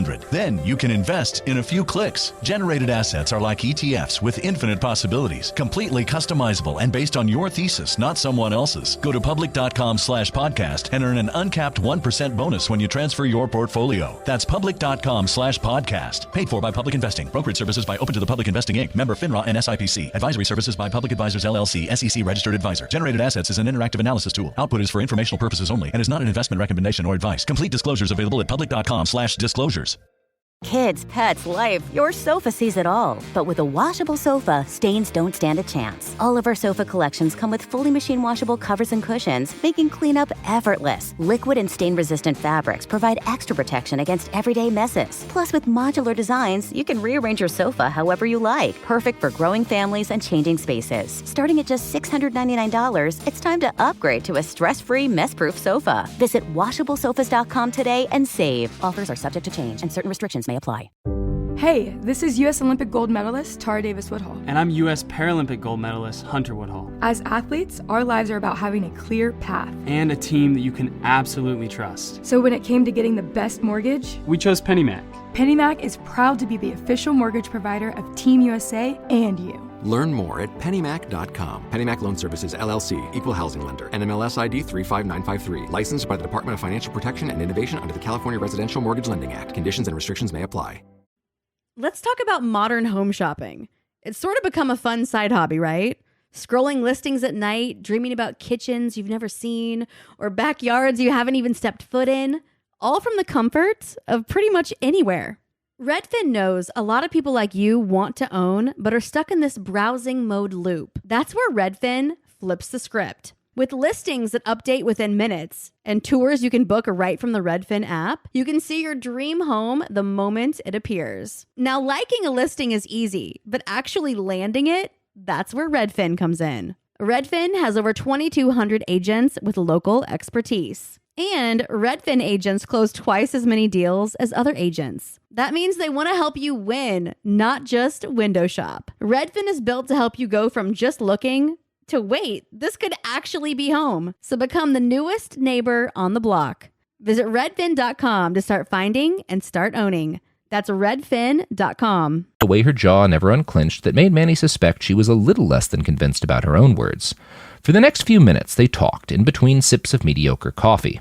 He learned she was from the American Federation, and enough of a true believer that she'd smuggled herself into the heavenly kingdom. She didn't seem like a zealot, though. More than anything, she seemed scared. "How do you like it here?" he finally asked. "Is it what you'd expected?" She didn't respond for quite a while. Instead, she stared into his eyes. Manny stared back. It was a strange feeling. She must have been trying to search out whether he was trustworthy or trying to trick her into revealing her disloyalty. He maintained eye contact and tried not to seem like a member of whatever the Heavenly Kingdom called their secret police. Apparently it worked. "Of course I'm happy here in God's kingdom," she smiled an empty smile. "I've been blessed to meet so many dedicated people. But, I've also met some people who, well," she coughed. "Not everyone here seems to have the Lord in their heart." Manny almost laughed at the irony in her admitting that to him, but he kept his mouth shut and just nodded. Sasha took a long sip of her coffee. He felt a little bad for staring. She was very pretty, but she was also pretty young, and of course she'd volunteered to join a theocratic murder state. That was probably another reason he shouldn't get too attached.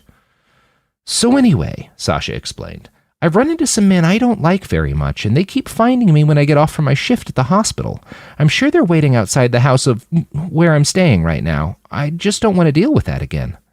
"Well," Manny smiled his most charming smile, "I'm happy to help you wait them out. I've got another hour, at least, before the buses take us back to the barracks."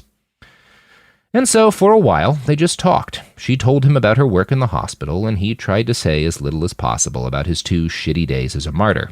Sasha didn't seem to mind that he didn't have much to say about himself. Manny got the feeling she was just happy to have someone to talk with. Most of her words passed over him until she mentioned something about a prisoner. She's from one of the road people from some moving city with an obscene name, and she's pregnant, so I'll be seeing her again tomorrow probably to do a more thorough examination. I feel weird about it. She was so strange, so different from anyone I've met, but I really don't like... Wait, a prisoner? Is this at the hospital? Sasha seemed confused by that question, and Manny worried he might have overplayed his hand. Why do you... The rest of her question was cut off by the sound of a bullhorn outside. Manny couldn't make out most of what was being said until he heard prisoners and SDF in an electronically distorted southern drawl. Oh no, Sasha moaned. What are they talking about? It's another execution. Manny stood up and stepped towards the door. He had to see who it was. Even before he got there, a terrible feeling had started to boil up in the pit of his gut. He pushed the door open, jogged towards the gallows, and pushed his way back through the crowd. He could see Roland standing 20 feet off to the left from the wooden platform, but Manny's eyes were focused on the 4 men and 2 women in shackles at the foot of the gallows. 5 of them were strangers. The 6th was Mr. Perron.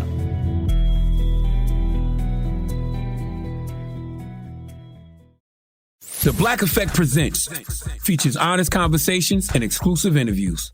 A space for artists, everyday people, and listeners to amplify, elevate, and empower Black voices with great conversations. Make sure to listen to the Black Effect Presents podcast on iHeartRadio, Apple Podcasts, or wherever you get your podcasts. Hey, Lethal listeners. Tig here. Last season on Lethal Lit, you might remember I came to Hollow Falls on a mission, clearing my Aunt Beth's name and making sure justice was finally served. But I hadn't counted on a rash of new murderers tearing apart the town. My mission put myself and my friends in danger, though it wasn't all bad. I'm gonna be real with you, Tig. I like you. But now, all signs point to a new serial killer in Hollow Falls. If this game is just starting, you better believe I'm gonna win. I'm Tig Torres, and this is Lethal Lit. Catch up on Season 1 of the hit murder mystery podcast Lethal Lit, a Tig Torres mystery, out now. And then tune in for all new thrills in Season 2, dropping weekly starting February 9th. Subscribe now to never miss an episode. Listen to Lethal Lit on the iHeartRadio app, Apple Podcasts, or wherever you get your podcasts. Hi, I'm Robert Sex Reese, host of the Dr. Sex Reese Show. And every episode, I listen to people talk about their sex and intimacy issues, and yes, I despise every minute of it. I mean, she made mistakes too, right? That's true. She did kill everyone at her wedding. But hell is real. We're all trapped here, and there's nothing any of us can do about it. So join me, won't you? Listen to the Dr. Sex Reese Show every Tuesday on the iHeartRadio app, Apple Podcast, or wherever you get your podcasts. Chapter 17. Roland. Roland smelled the execution before it started. There'd been a lot of strong smells in downtown Plano when he arrived. Gunpowder and sour fear sweat, the acrid stink of anxiety, and the warm, wet odors of grief and confusion. He'd smelled the stale reek of military rations, the sharp pang of anemia, and the boiling hot testosterone that wafted off the martyrs like a jet stream. But a half hour into his time downtown, something else had drifted over the packed masses of refugees and pilgrims and militiamen. It was hard to define, a bit of tension, a bit of anticipation. The odor was faint enough to suggest something unconscious, a collective emotion, the aggregate scent of a crowd of people who weren't consciously aware of how they felt. There was no neurotransmitter, no pheromone he could identify in particular. This scent was more elusive. He was only able to lock it down through the memory fragments it triggered. Cold gray sky, a biting chill in the air, hundreds of men and women bundled up, clustered around barrel fires, everyone talking, excitement in their voices, anxiety on the air, mingled with the gun oil and anticipation. Something was about to happen. A few seconds later, the scent of anxious anticipation started to rise. Roland heard the deep bouncing thrum of heavy rubber wheels on pavement. His hindbrain tied the sound to a particular species of obsolete armored personnel carrier, originally manufactured in Bulgaria. After following its route for several seconds, his hindbrain guessed the APC was bound for the main square. Roland spent the next few minutes jockeying for a good position close to the gallows. He wasn't sure that's where the convoy was headed. It seemed like a good guess, though, and he was quickly proven right when the APC pulled up to a stop just 100 feet away. The crowd stopped and gawked as the heavy doors slid open. Soldiers in full body armor stepped out, dragging 6 men and women in honest-to-God manacles and chains out into the dying light. The captives were all SDF. Roland didn't even have to make an educated guess on that one. The Heavenly Kingdom had made sure to dress them in their tattered and blood-stained uniforms. They were, all of them, emaciated and broken-looking. The evidence of torture was so clear that Roland's enhanced eyes weren't even necessary. The captives had broken, bleeding fingernails, black eyes, painful limps, and feet that looked like they could barely stand to touch the ground. One of the martyrs, a tall man wearing a red beret instead of a combat helmet, strode ahead of the group. He had a voice amp in one hand. He raised the other up in the air in a prayerful gesture that was matched by most of the crowd. "Brothers and sisters," the martyr's voice boomed, "today the Lord and his loyal soldiers have delivered unto you a blessing." The crowd tightened around Roland. He could see, hear, feel as people rushed out from the cafes and shops to watch. The fear and excitement was so thick in the air, Roland was sure even unmodified humans could have sensed it. "Here we have 6 prisoners from the SDF, the martyr began. "These men and women were all captured in the last week. Rather than accept their defeat, they chose to fight as insurgents against the Heavenly Kingdom.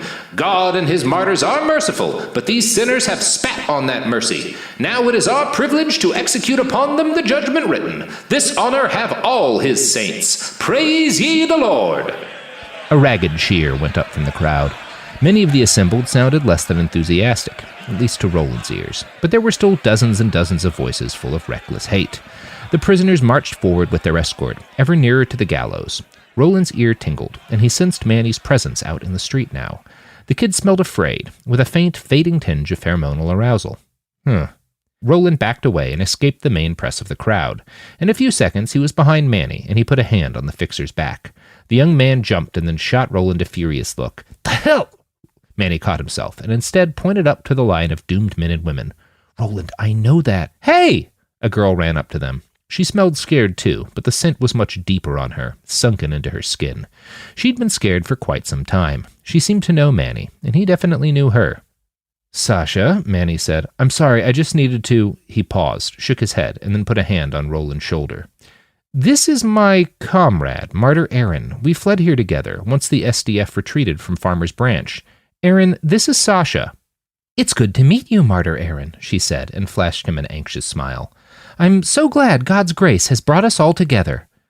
"Oh yeah," Roland said in his most convincing voice. "God's so good. I'm really just, He gestured toward the gallows. "I'm psyched to see this." A look crossed over her face, disgust mixed with building anxiety. She was dressed to play the part of the good Christian woman, her hair done up in a tasteful bun, her face unadorned by makeup, her sleeves long, and her clothing baggy.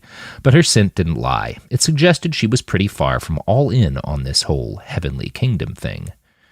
"You're, not excited to see God's justice?" Roland asked. The young woman frowned and shook her head. "I understand the necessity of such extreme measures, but I don't have to like it. Manny, do you?" She started to ask Manny something, but the young man broke off from their little group and darted forward towards the gallows. "Oh," Sasha finished in surprise. I'll go check on him," Roland said. "It's probably best if you wait here, huh?" She looked confused, but she nodded. Roland followed behind Manny and caught up to him about 4 people deep into the growing crowd around the scaffold. The fixer's eyes were locked on one of the SDF prisoners, a middle-aged man with a prominent black mustache and a look of courageous resignation in his brown eyes. He stood in the middle of the gallows, calm as a stone in the ocean, while one of the martyrs fitted a noose around his neck. "Manny," Roland said. "That's Mr. Perrone," Manny said. "Someone you know, then?" Manny swallowed and nodded his head. Tears threatened at the corners of his watery eyes. Roland felt like it would probably be a good idea to get the kid away from the gallows before he did something stupid. Roland's hindbrain helpfully informed him that there were only around 60 armed men in the whole square, but he also knew there were 183 armed men within a mile of their current position. If shit started now, it wouldn't end for a while. Roland put a hand on Manny's shoulder. "We have to do something," Manny said. "What do you want me to do?" Roland asked. "Rush up there, beat that red beret fucknugget with his own sidearm, and then cockpunch the rest of them into submission?" "You can beat them," Manny said. "Yeah," Roland nodded. "But if I do, that's the end of the mission, and probably the end of those hostages. I can save your buddy, and you, probably even that girl if she wants to come, but the kingdom's going to assume some monster man from Rolling Fucked just terrorismed them. They'll bury those captives too deep for us to find, and then Austin's as fucked as a blind pussy in a dick forest. A man in the crowd turned and stared at Roland. Volume, man, volume. Roland guessed he'd heard just the tail end of his last sentence. The word pussy had probably piqued his ears. Before the man could say anything, Roland pointed towards the gallows and let out a loud whoop, followed by a praise God! Praise God! The inadvertent eavesdropper started cheering along with him and turned back to the impending execution. Roland turned back to Manny. The boy was quiet, his face controlled, but fat tears ran down his cheeks and his shoulders shook with silent sobs. Roland directed him back, away from the worst of the crowd. Mr. Perrone baked the cake for my 12th birthday, Manny whispered. He showed us Monty Python. He dropped us off at soccer practice. Manny had started to babble. He smelled on the edge of an outright panic attack. Roland's hindbrain started to identify potential improvised weaponry options among the crowd. He settled on a small, thick-set man. He's got a real dense cranium, good weight distribution. He'll make a great club. Roland shook himself out of it. Then he tried to shake Manny out of it by, literally, shaking him by the shoulders. Hey, listen, your friend up there, he's gonna die. Or a lot of other people are gonna die. Those are the two options. I know it sucks, I know it's shit, but we cannot fix this. If you stay calm, though, we can fix something worse. Do you understand me? Manny's eyes came unglazed. The flow of tears slowed, then stopped. It was an impressive feat of willpower. Most people didn't have that kind of control over their emotions. Roland had to guess Manny's work as a fixer had, at least, prepared him to function in the middle of a waking nightmare. Okay, the kid said, but I have to watch. Roland wanted to argue, but one look at Manny's eyes made it clear that arguing wouldn't do any good. So instead he stood there, next to Manny, and kept his hand on the boy's shoulder until the terrible thing was done. It was as ghastly as these things always were. Most of the crowd cheered every snap neck, every jerk of a dying soldier's legs. Shockwaves of memory racked Roland's mind at the sight. He felt warm spring air blow across his cold chest. He saw a small sea of familiar strangers, men and women he'd known once upon a bloodier day. He felt a big gun kick in his hands. He felt a warm splash of blood across his chest and face. He heard the heavy, final thump of a tiny body hitting the ground. He saw Topaz. She looked ill. He saw Skullfucker Mike with a hand on her shoulder. He heard Jim's voice. Make sure the cameras catch this next one, Jim cried. We've got an honest-to-God Cheney with us today. Back in the present, Roland watched as Manny's friend's turn came around.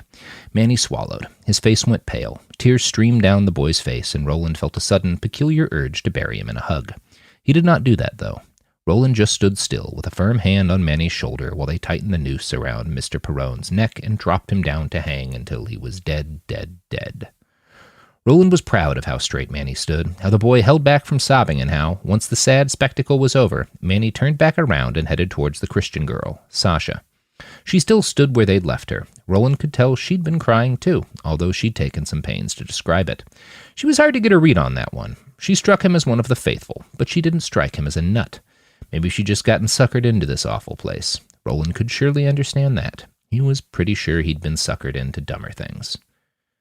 Praise God, she said with hesitation. Praise God, Manny responded. Roland didn't say much. She gave him a look, but not an angry one. That was... She locked eyes with Manny. Roland was pretty sure she'd blocked the rest of the world out. She must have seen the signs of his tears, too. She coughed a little and continued. That was awful. I know it's necessary, but I'll never stop hating that. It's a good thing to hate, Manny said. And then, look, we have to get back to base. Curfew's coming up soon. But if you want to hide from those, undesirables tomorrow, I'll be waiting outside the cafe. They kept talking, but what they said was beyond Roland's interest. He was busy listening as the prison convoy drove off. Now that he knew the sound of the prisoner transport APC, orally tracing it back to its origin point was child's play. Aaron? Manny's voice jerked his attention back to the conversation happening in front of him. We should probably go, Manny said. The buses will leave soon. Oh, shit, Shirley, right, Shirley, right. We should go. Roland smiled at Sasha. It was, lovely to meet you. Good evening.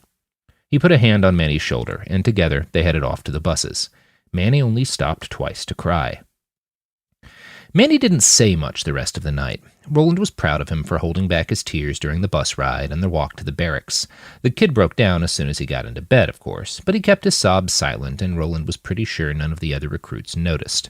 It helped that they were all exhausted at the end of the day. Roland puked up, then popped a handful of Ambien and Percocets and washed them down with a tall glass of the beer he'd brewed in his own guts. He offered Manny some, but the boy declined, so Roland had a second glass, and then a third. It wasn't enough to get him wasted, but the cocktail of drugs did a tolerable job of leading him into unconsciousness. He drifted off to sleep an hour or so after the rest of the men in the barracks. The next day was more Army-style bullshit. Push-ups and wind sprints and a big dumb obstacle course. Roland had to be real careful to act challenged as the day went on. He instructed his body to elevate his blood pressure and temperature, to flush his face red with blood, and to send enough sweat from his pores to make a passable imitation of exertion. It was tedious and he hated it, but the first half of the day went by pretty fast. Then it was time for a close-quarters firefight drill. The men were given actual rifles, sans ammunition, and divided up into assault teams. They spent the next 5 hours taking turns defending or attacking different rooms in an old apartment complex that had been commandeered by the Heavenly Kingdom. There was a lot of shouting from instructors who sure as shit wanted the recruits to think they knew more about urban warfare than they did. At the end of one particularly long set of door-breaching drills, one of the instructors dropped to his knees and started chanting in tongues. He seemed to be celebrating that one of his slowest squads had finally nailed a textbook entry. Roland wasn't sure what the hell to make of it. The man almost smelled like he was having a schizophrenic break. The heady wash of neurotransmitters wafting off him made it clear this wasn't just some gesture for show. He seemed legitimately overcome with joy. Other soldiers, and even a couple of instructors, started kneeling around him. They were all chanting in some strange language. The first instructor kept repeating what sounded like, Hum Nashkalashka, Hum Nashkalashka. Roland's hindbrain knew a lot of languages, but this sounded like nonsense to him. He noticed the speech patterns of each chanting man were pretty consistent with American English. The actual words were gibberish, though, and Manny grabbed him by the shoulder and pushed gently down. Roland took the hint and then took a knee. The kid started to chant in a low voice. Hilatashkila Giosaphat Tinchala. It was more gibberish, but Roland followed suit. He started to spit out nonsense of his own in a tone low enough that it didn't rise above the din of chanting maniacs. Manny's strategy, he realized, was to make big, exaggerated mouth motions without actually speaking at a high volume. It made him look right without drawing any attention. The whole weird scene went on for a little over 2 minutes. Eventually, the instructor stopped chanting and lay on his back, sweaty and spent. The other soldiers seemed to have ended their fits in the same way. Roland could tell from their heart rates and body temperature that about half of the men had been faking it, just like he and Manny. The humid stink of guilt was heavy in the air. Roland's heart went out for them. It must be agony to believe so hard in something so dumb that you'd castigate yourself for not buying into it enough. After that, they filed into the mess hall. They said their prayers, ate their dinners, and then queued up for the buses downtown. The ride was uneventful, and the instant their feet hit the square, Manny went off to find Sasha. Roland shook his head in appreciation for the all-consuming power of human desire, and then bounded off to check out the presumed location of the jail. It was about a 3-mile jog. At full speed, Roland could have cleared the distance in a few minutes, but a low profile was the name of the game. He stuck to a fast walk and kept to the shadows and alleys as best he could. Plano hadn't been a very dense city before the martyrs had taken over, so there were a lot of times where he was basically out in the open. He had to trust that his uniform and the general state of chaos in the newly founded kingdom would obscure him. This was the first look he'd gotten of the kingdom on foot. Roland decided he didn't care much for it. There was a great deal of foot and vehicle traffic, but most of the people seemed to be either soldiers or refugees without anywhere else to go. He passed 2 checkpoints where twitchy-looking martyrs performed data scans on decks and personal hard drives. He even saw one soldier sorting through paperback books in the trunk of some poor fuck's car. Roland noticed several white vans with black crosses painted on the side. They cruised the streets, clearly on patrol for something.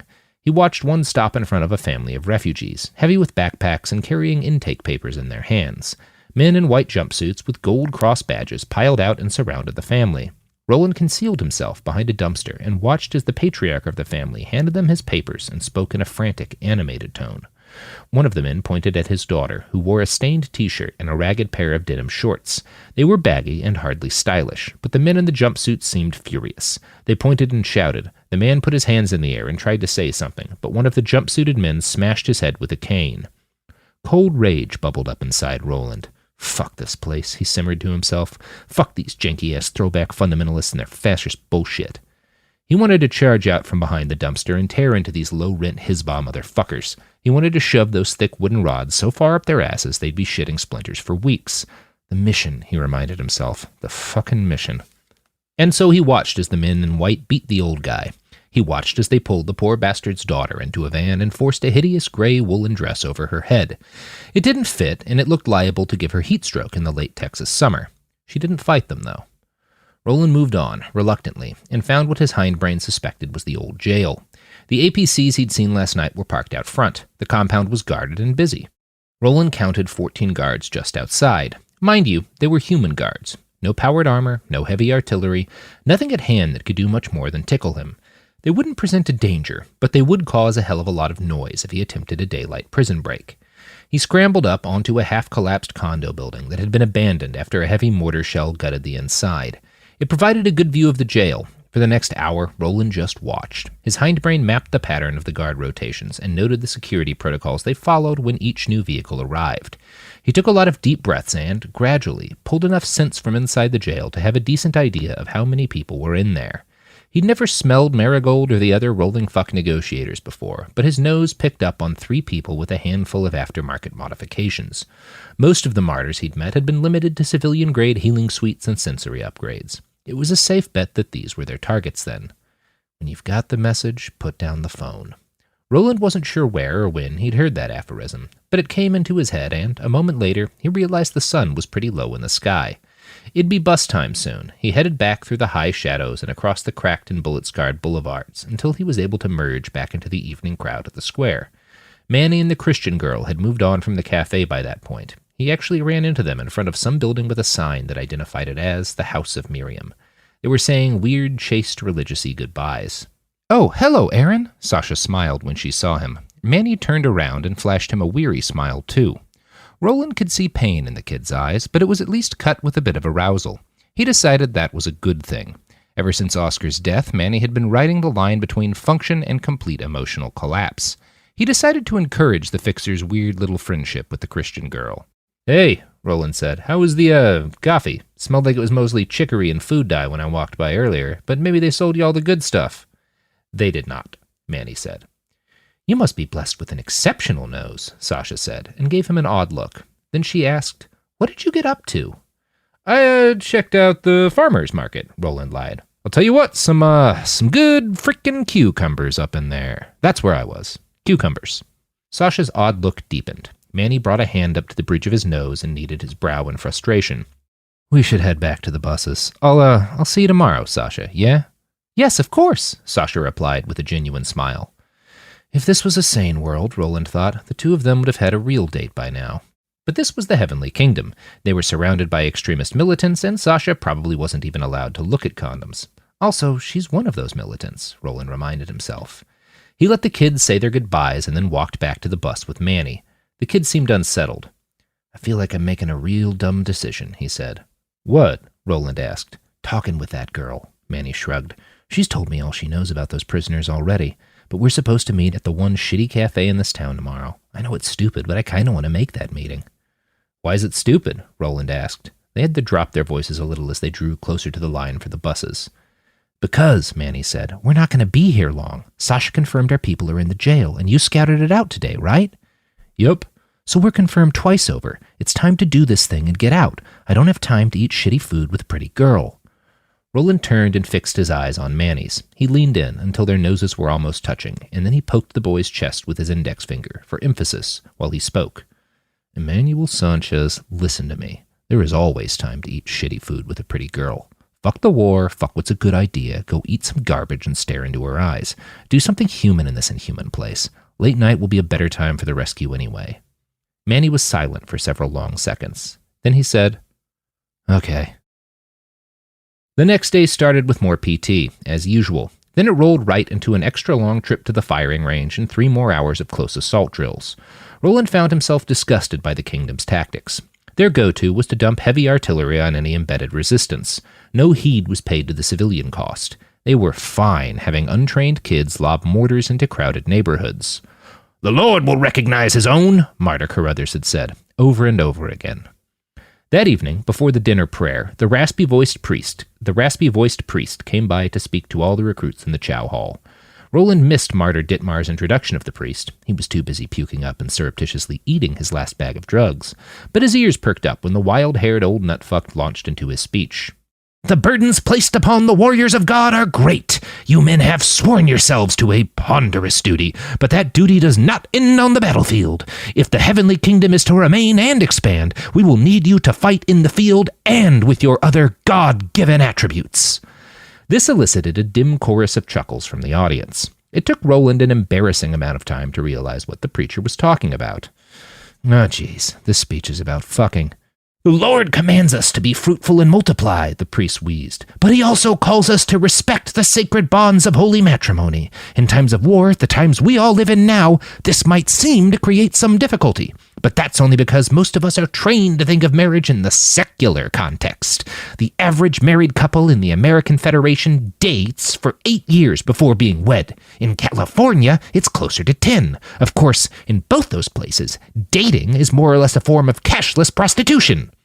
Roland had to strain to avoid rolling his eyes. Next to him, Manny listened dutifully. His face was almost unreadable. "Perhaps people who don't trust their creator need years of time to decide if another person is a suitable partner. Happily, we have the will of God to guide us. You young men are strong and virile and faithful. Your Lord wants you to find love. He wants you to bring more children into this world. This is why, as the hour of action draws closer, we still encourage each of you to spend time every day going out into the city and mingling with the other sheep of our great flock." Aha! Suddenly Roland understood. It had seemed odd to him that the Heavenly Kingdom, a state still so unformed and tumultuous, would devote time and resources to bussing their military recruits downtown. It made sense now. They wanted all these young men to find women and fill them up with babies before they went off to die. It was grim as hell, but it was also quite logical. "The truth of it is," the pastor rasped, "marriage is a simple process. When you find the right person, the right arrangements can be made in an hour or two.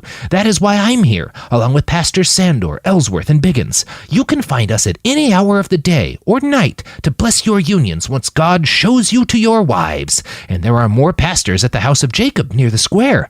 I urge you to go out into the kingdom in search of love and make use of us. Our chief job and our chief joy is to help our noble martyrs find the love and bliss God promises every faithful man. Wives are his blessing to us.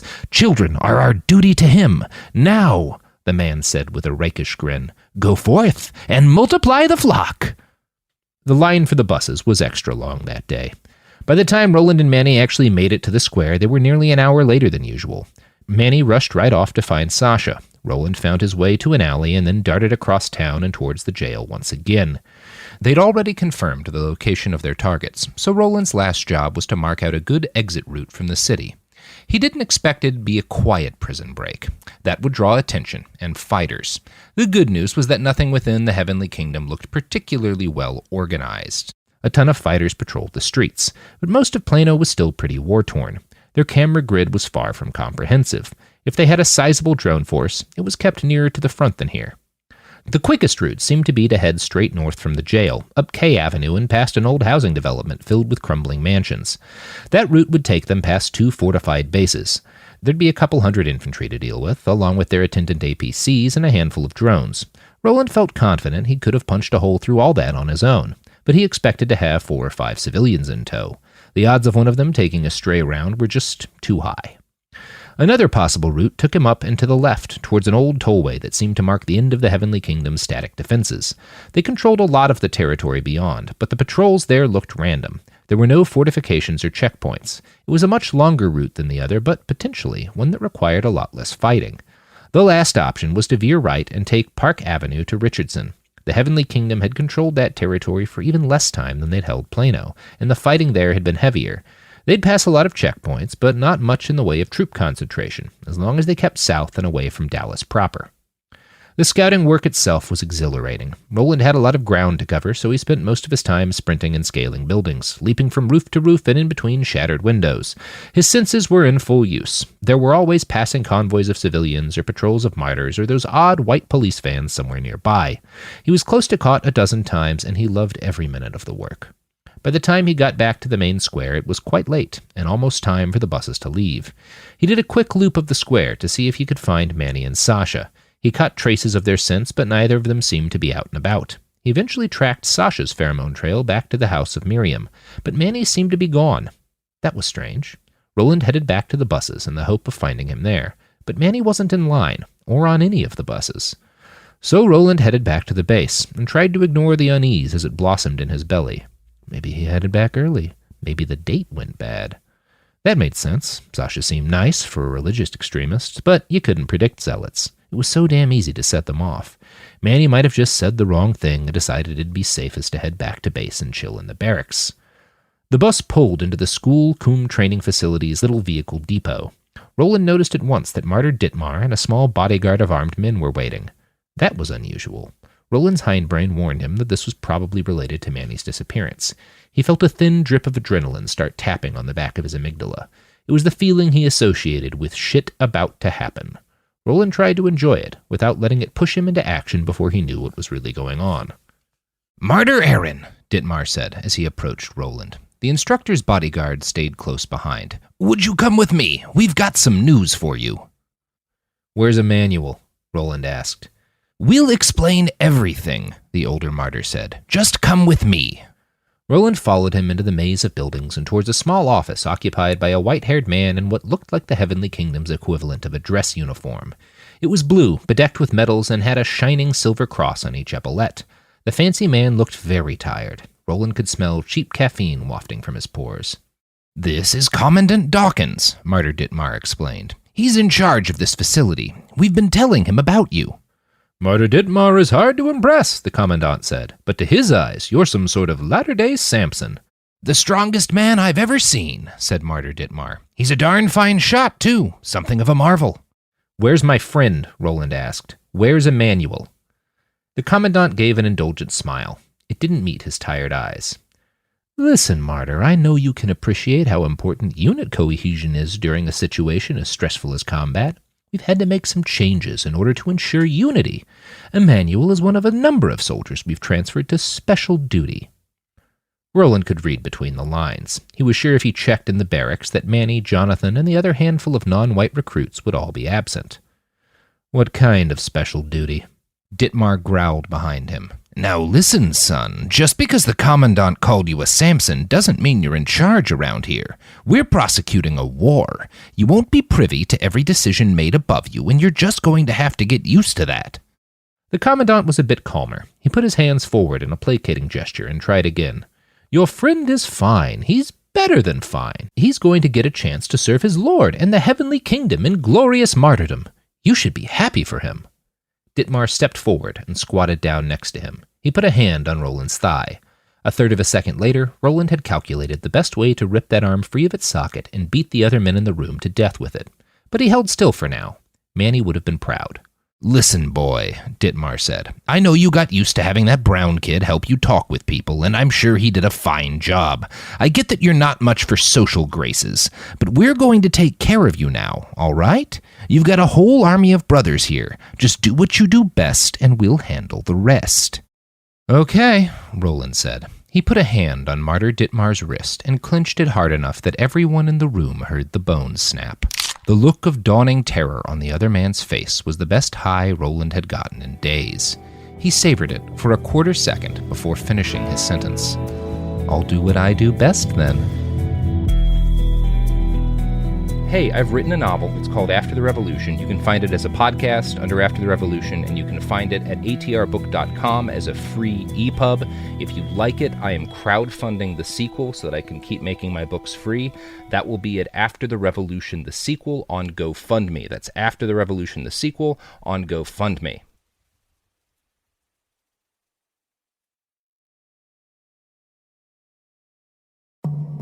The art world, it is essentially a money laundering business. The best fakes are still hanging on people's walls. You know, they don't even know or suspect that they're fakes. I'm Alec Baldwin, and this is a podcast about deception, greed, and forgery in the art world. I just walked in and saw this bright red painting, presuming to be a Rothko. Of course, art forgeries only happen because there's money to be made. A lot of money. I'm listening to what they're paying for these things. It was incredible amounts of money. You knew the painting was fake. Listen to Art Fraud starting February 1st on the iHeartRadio app, Apple Podcasts, or wherever you get your podcasts.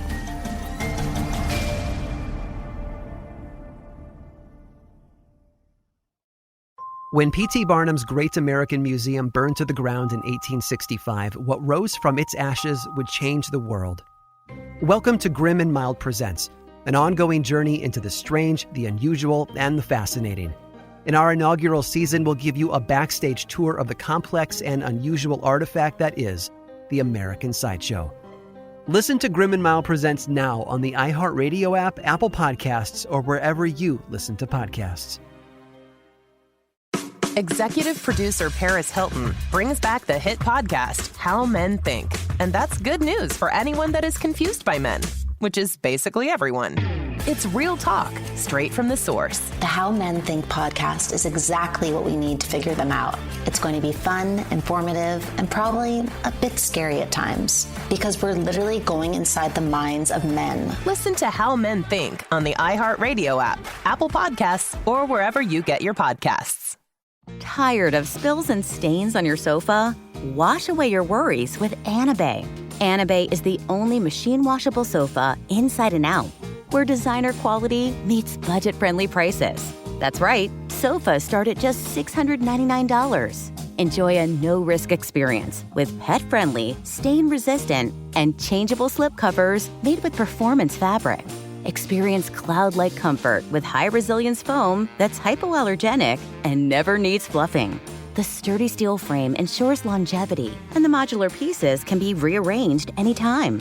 Shop WashableSofas.com for up to 60% off site-wide, backed by a 30-day satisfaction guarantee. If you're not absolutely in love, send it back for a full refund. No return shipping or restocking fees. Every penny back. Upgrade now at WashableSofas.com. Offers are subject to change, and certain restrictions may apply. In the heat of battle, your squad relies on you. Don't let them down. Unlock elite gaming tech at Lenovo.com. Dominate every match with next-level speed, seamless streaming, and performance that won't quit. Push your gameplay beyond performance with Intel Core Ultra processors for the next era of gaming. Upgrade to smooth, high-quality streaming with Intel Wi-Fi 6E and maximize game performance with enhanced overclocking. Win the tech search. Power up at Lenovo.com. Lenovo. You're listening to a podcast, so you're doing something else too, like maybe scrolling home listings on Redfin, saving places you like without thinking you'll get them, because that's what house hunting has become. But Redfin isn't built for endless browsing. It's built to help you find and own a home. Redfin agents close twice as many deals as other agents, which means when you find a place you love, you've got a real shot at getting it. Redfin helps turn saved listings into real addresses. Get started at redfin.com. Own the dream. This is Bethany Frankel from Just Be With Bethany Frankel. Let me be blunt. Most dog food is junk. It just is. And I'm not feeding junk to Biggie and Smalls. That is why they eat Just Food for Dogs. It's real, 100% human-grade food with ingredients I actually recognize, not mystery pellets pretending to be healthy. And once I switched, the difference was obvious. Better digestion, better skin, more energy, dogs who actually feel good instead of just surviving dinner. Here's the thing. You care about quality. You make an intentional choice to be healthy. So why are you gambling with your dog's health? So let's think about our furry babies. Go to justfoodfordogs.com right now and get 50% off your first box. No code, just try it. Because once you see the difference, you're not going back. This is an iHeart podcast. Guaranteed Human.